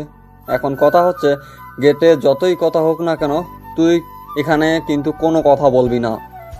তোর যা ইচ্ছা তাই করতে পারিস, সেখানে কেউ কথা বলবে না। সেটা তো তুই আগে সবাইকে বলে দিয়েছিস। আগে থেকে সবকিছু তো প্ল্যান আছে, তুই করতে থাক, সমস্যা নাই। আমি থাকতে তুই এসব নিয়ে টেনশন করিস? আচ্ছা চল, তোর বিয়েটা তাড়াতাড়ি শেষ করে ভাবিকে নিয়ে এখান থেকে চলে যাই। বাসর করবি, মধুর বাসর, আর আমি আমার মতো এনজয় করব বিয়ানদের সাথে। তুই তো একটা নিয়ে থাকবি, আমি 10টা নিয়ে থাকবো। হা হা। লুচ্চামি কম কর, এখন তাড়াতাড়ি সব ব্যবস্থা কর, বিয়ে তাড়াতাড়ি করতে হবে। আর মন মানতেছে না, কতক্ষণে আমি আমার পরিটাকে দেখতে পারবো? এখন সবকিছু তাড়াতাড়ি কর, কোনখানে যেন বেশিক্ষণ সময় নিতে না হয়। আহারে আমার বউ পাগল বন্ধু রে, বন্ধুকে ভুলে গিয়ে এখন বউকে আপন করে নিয়েছিস। এদিকে যে আমি কত কষ্টে আসি দেখতেছিস না, তাই তো? বন্ধু তুই আমাকে মাফ কর, এখন যা, তাড়াতাড়ি আমাকে এখান থেকে নিয়ে যাওয়ার ব্যবস্থা কর। আমি এখানে আর কতক্ষণ বসে থাকবো? সবাই তো নেমে যাচ্ছে, আমি কেন নামতে পারতেছি না? আমাকে কেউ নামাচ্ছে না কেন? আরে ছাগল, এত পরিমাণ পাগল হচ্ছিস কিসের জন্য বুঝি না। কন্যা বাড়ি থেকে লোক এসে তারপর তোকে গাড়ি থেকে নামাবে, আমরা কেন ডাকতে যাব? এটা একটা রীতিনীতি আছে না? তারপর নাবিলার বাসা থেকে কয়েকজন লোক এসে, মানে মুরব্বী লোক এসে নিলয়কে গাড়ি থেকে নামিয়ে নিল। তারপর নিলয়কে ধরে সেখানে গেল, আর আয়াতও নিলয়ের সাথেই আছে। তারপর গেটে গিয়ে দেখে নিলা, আর অনেকগুলো মেয়ে। আয়াত কি বলবে, তার চোখ ঝলসে যাচ্ছে। এতগুলো সুন্দরী, ময়দা সুন্দরী, লবণ সুন্দরী, মরিচ সুন্দরী, সুন্দরীদের একাকার হয়ে গিয়েছে। কেউ বেশি, কেউ কম লাগিয়েছে। কি বলবে আয়াত, কোনো কিছু খুঁজে পাচ্ছে না, চুপচাপ দাঁড়িয়ে পড়ল। নীলাকে দেখে তো আয়াতের অবস্থা শেষ, একদম পরীদের মতো লাগতেছে। হালকা মেকআপ করেছে, হালকা একটু সেজেছে, একটা শাড়ি পরেছে। বিশ্বাস করেন ভাই, আয়াতের অবস্থা একদম শেষ। আয়াত সামনে গিয়ে দাঁড়িয়ে পড়ল, আর আয়াতের পিছনে নিলয়কে রাখলো, যাতে করে কোনো কিছু সহজে খাইয়ে দিতে না পারে। আপনারা এসব কি নাটক শুরু করেছেন বুঝতেছি না তো। এত নাটক করার কি আছে? বরযাত্রী নিয়ে এখান থেকে ঘুরে যাব নাকি? এবার আটকে রাখছেন কিসের জন্য? এটা একটা বিয়ের নীতি, আর সেই নীতি অবলম্বন করতেছি। আর আপনি এইভাবে কথা বলতেছেন কিসের জন্য বুঝতেছি না তো। আপনার সাহস তো কম না। আমাদের দুলাভাই কই? আমাদের দুলাভাইকে সামনে নিয়ে আসুন, আমরা তাকে মিষ্টি মুখ করাবো। এত সহজ হলে তো হয়ে যেত। আমি আগে সবকিছু ট্রাই করব, তারপর আমার বন্ধু খাবে, বুঝছেন আপনারা? আমি সবকিছু আগে খাবো, তারপর আমার বন্ধু খাবে, না হলে কোনো খাওয়া দাওয়া হবে না। আপনাদের কি চাওয়া পাওয়া আছে বলেন, আমরা পূরণ করতে পারলে করব, না পারলে আপনাদেরকে এখান থেকে তুলে নিয়ে যাবো। আমরা যদি আমাদের দুলাভাইকে খাওয়াতে না পারি, তাহলে আমরা আমাদের চাওয়া পাওয়া কেমনে চাইবো? আপনি কি বুঝে অবুঝের মতো ব্যবহার করতেছেন? আমাদের দুলাভাইকে তো আমাদের মিষ্টিমুখ করাতে হবে, আর তার জন্য আমরা শরবত বানিয়েছি। আমাকে কি পছন্দ হয় না? আমি আগে খাবো, তারপর আমার বন্ধু খাবে। আমি টেস্ট করব, তারপর সেখান থেকে আমার বন্ধু খাবে। ঝামেলা শেষ। আপনাদের বিশ্বাস নাই, সবগুলো লাল টকটক হয়ে আছে, এগুলো মরিচ ছাড়া কিচ্ছু না। আপনারা আগে খান, তারপর আমার বন্ধু খাবে, সমস্যা নেই। আমাকে যদি খেতে না দেন। এত ঝগড়া করতে পারবো না আমরা। দুলাভাইকে চাই, আপনি সামনে থেকে সরে দাঁড়ান। আপনার সাথে আমরা কথা বলতে চাই না। কি মেয়েরা, কি হচ্ছে এসব? সবাই চিল্লাচিল্লি শুরু করে দাও। আমাদের দাবি মানতে হবে, মানতে হবে, আমাদের দাবি মানতে হবে। সবাই অনেক জোরে জোরে চিল্লানি শুরু করে দিল। এবার মহাবিপদে পড়ে গেল আয়াত আর নিলয়। নিলয় পিছন থেকে আয়াতকে খোঁটা দিচ্ছে, যাতে করে সব ঝামেলা শেষ করে নেয়। আর মিষ্টিগুলো দেখে মনে হচ্ছে সবগুলো মরিচ দিয়ে ভরিয়ে রেখেছে। আর শরবতের কথা কি বলবে, এগুলো যদি এখন নিলয় খায় তাহলে তো বিয়ে করা দূরের কথা, এখান থেকে পালিয়ে যেতে হবে। আর এগুলো কোনোভাবেই যেন নিলয়কে খাওয়াতে না পারে, তার জন্য আয়াত একটা ফন্দি বের করলো। আয়াত হঠাৎ করে ধাম করে টেবিলের উপর পড়ে গেল, আর নিজের জামা কাপড় নষ্ট করে ফেললো। আর সবাই এটা দেখে মনে করলো সিরিয়াসলি কিছু একটা হয়ে গেল। সবাই আয়াতকে ধরাধরি করে দাঁড় করিয়ে দিল। আমি এখন ঠিকঠাক আছি, আমার কিচ্ছু হয়নি, মাথাটা ঘুরতেছে তো তার জন্য। এখন বলেন, আপনাদের এসব নষ্ট করে ফেললাম, আপনাদের তো এখন ক্ষতিপূরণ দিতে হবে। কত টাকা দিতে হবে বলেন? বেশি না, 1,00,000 টাকা দিলেই হবে, তাতেই আমরা খুশি। আপনারা আমাদের হাতে 1,00,000 টাকা দেবেন, তারপর আমরা বরকে ভেতরে যেতে দেব। দেখেন, আমরা এতগুলো টাকা দিতে পারবো না, আমরা গরিব মানুষ। আমরা এখান থেকে চলে যাচ্ছি, পরে দেখবেন যে সকালে এমনিতেই মেয়ে আমাদের বাসায় চলে যাবে, আমরা তখন আমাদের বন্ধুর সাথে বিয়ে দিয়ে দেবো, তার ঝামেলা শেষ। এত ঝামেলা করতে পারবো না, আমরা এতগুলো টাকা দিতে পারবো না। এখন 10,000 টাকা দিচ্ছি, যদি নিতে চান নিতে পারেন, না চাইলে কালকে যখন আমাদের বাসায় মেয়ে যাবে তখন মেয়ের সাথে ছেলের বিয়ে দিয়ে দেবো, সব কিচ্ছা খতম। কিপটে দেখেছি, আপনার মতো কিপটে মানুষ আমি আমার জীবনে কখনো দেখিনি। আচ্ছা দেন, আমরা তাতেই রাজি আছি। কি আর করার, এত কিপটা মানুষ পরে আমার যেটা দরকার আমি সেটা উসুল করে নিতে পারবো, সমস্যা নেই। পরেরটা পরে দেখা যাবে, এখন ঝামেলা শেষ করেন, আমাদের ভিতরে যেতে দেন। আর আমি অনেক ক্লান্ত, এখন আমার জামা কাপড়ের অবস্থা খুব খারাপ, আমাকে এসব চেঞ্জ করতে হবে।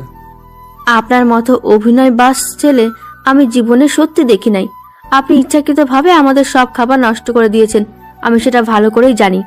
কিন্তু একটা কথা মাথায় রাখবেন, আমার দুলাভাইকে তো আমি মিষ্টিমুখ করাবই। তারপর সেখানে কয়েকজন মুরব্বি এসে রাগারাগি করলো যে টাকা দিয়েছে তারপরও এত কথা কিসের। বরযাত্রী তাড়াতাড়ি যেন ভিতরে নিয়ে যাওয়া হয়, তার জন্য সবাই তৎপর হয়ে উঠল। আর রাত অনেক হচ্ছে, বিয়েটা তাড়াতাড়ি সম্পূর্ণ করতে হবে, খাওয়া দাওয়া করতে হবে।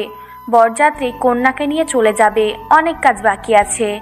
আর এখানে যদি সব সময় নষ্ট করে তাহলে তো হয় না। নিলয় আয়াতের সাথে গিয়ে তাকে যেখানে বসা উচিত সেখানে বসিয়ে দিল। আয়াত সেখানে নিলয়কে বসিয়ে দিল। তারপর সবাই অনেক মজা মাস্তি করা শুরু করলো। কাজী সাহেব এসে বিয়ে পড়ানো শুরু করে দিল। সব কিছু ঠিকঠাক মতো হয়ে গেল। তারপর কন্যার কাছ থেকে সব কিছু জেনে শুনে কন্যার মতামত নিয়ে বিয়েটা সম্পূর্ণ করে দিল। তারপর খাওয়া দাওয়া শেষ, সব ঝামেলা শেষ, এখন কন্যা বিদায় দিবে। তখন নাবিলা যেটা কান্না শুরু করে দিল। নিলয় এমন হাসি পাচ্ছে, মনে হয় হেসে তার পেটে যাচ্ছে। ভিতরে ভিতরে আয়াতকে ডেকে এনে আয়াতের সাথে কথা বলতেছে আর হেসে কুটি কুটি হয়ে যাচ্ছে। তার ভিতরে এত হাসি পাচ্ছে নাবিলার এত কান্না দেখে। আয়াত বিষয়টা বুঝতে পারলো, তার বন্ধুকে ঠিকঠাক করলো। তারপর সবকিছু শেষ, এখন নীলা নাবিলার সাথে যাবে আর আয়াতের সুযোগ হয়ে গেল। তারপর কন্যা নিয়ে নিলয় চলে আসলো। আর বাসায় দুজনে আসার পথে কেউ কথা বলেনি, কারণ নাবিলা অনেক কান্না করতেছিল। নাবিলা নিলয়ের কাঁধে মাথা রেখে শুয়েছিল। যখন নাবিলা নিলয়দের বাসায় পৌঁছে গেল, গাড়ি থেকে নেমে নিলয় নাবিলাকে কোলে তুলে নিল, যার জন্য মোটেও প্রস্তুত ছিল না নাবিলা। নাবিলা ভাবতেই পারেনি সবার সামনে এভাবে নীল তাকে কোলে তুলে নিবে। নাবিলা অনেকবার নীলাকে বলতেছিল যে এখন যেন তাকে নামিয়ে দেয়, তার লজ্জা লাগতেছে। কিন্তু নিলয় নাবিলার কানে কানে বলল যে এটা এইবারের রীতিনীতি, এটা তাকে মানতে হবে। আর তার ইচ্ছা করছিল তার বউকে কোলে তুলে নেওয়ার জন্য, তাই সে নিয়েছে। সবাই হাততালি দিয়ে সংবর্ধনা জানাতে লাগলো তাদের নতুন দাম্পত্য জীবনকে। তাদের দাম্পত্য জীবন যেন সুখের হয়। সবাই অনেক সংবর্ধনা জানালো, সবাই গ্রহণ করে নিল নাবিলাকে এই বাসায়। আর নিলয়ের আম্মু তো আগে থেকেই গ্রহণ করে নিয়ে বসে আছে। আয়াত আর নীলা দুজনে নাবিলা আর নীলাকে বাসর ঘরে নিয়ে গিয়ে বাহির থেকে দরজা লাগিয়ে দিল। আর তাদেরকে বলল যেন ভিতর থেকে দরজাটা লাগিয়ে দেয়। তারপর সেখান থেকে চলে আসলো। নিলয় নাবিলার লজ্জা ভাঙানোর জন্য নাবিলার ঘোমটা তুলে তার দিকে কিছুক্ষণ তাকিয়ে রইল, আর নাবিলা নিলয়ের দিকে। সত্যি বলতে আজকে তোমাকে অসাধারণ লাগতেছে।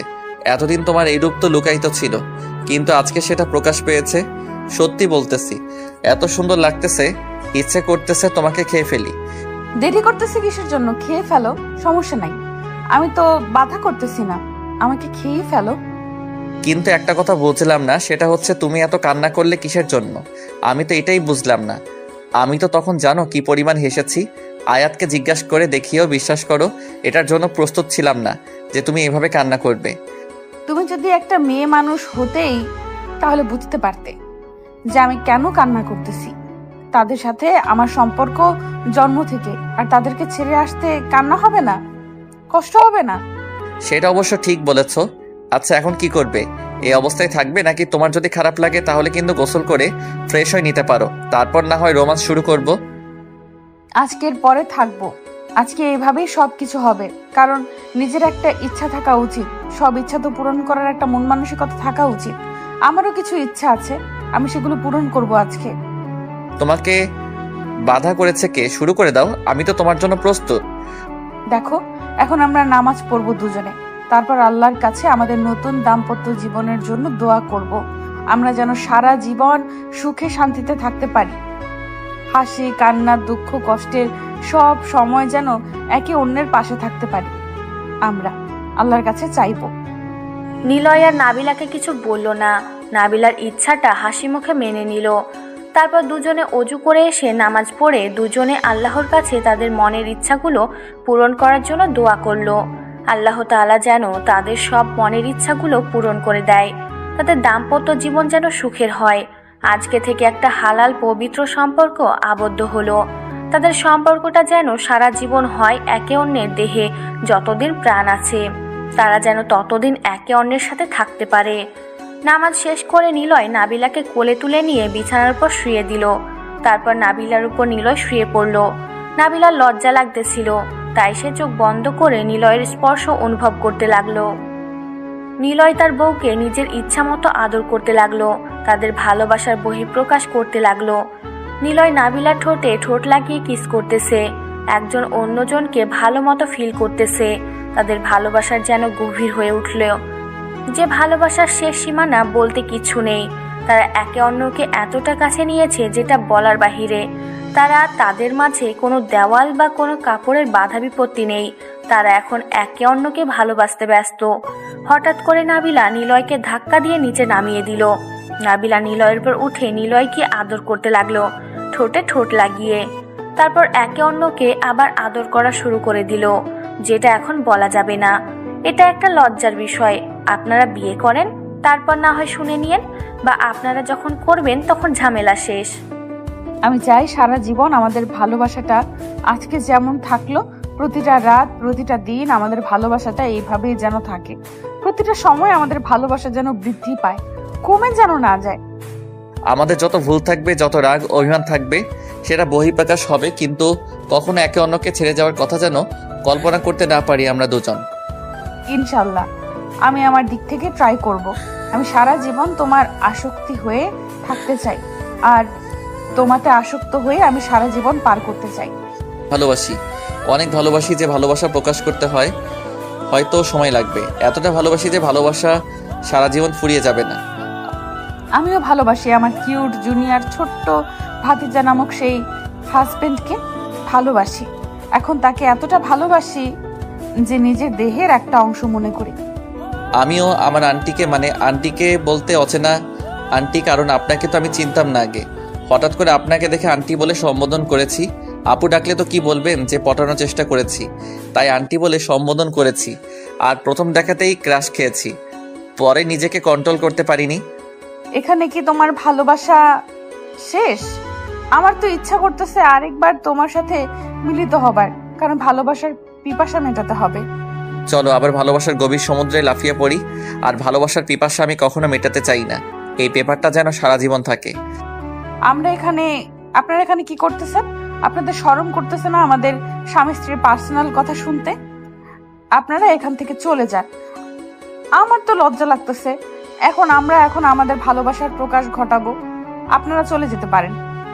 আমার বউ লজ্জা পাচ্ছে, এখন আপনারা চলে যেতে পারেন।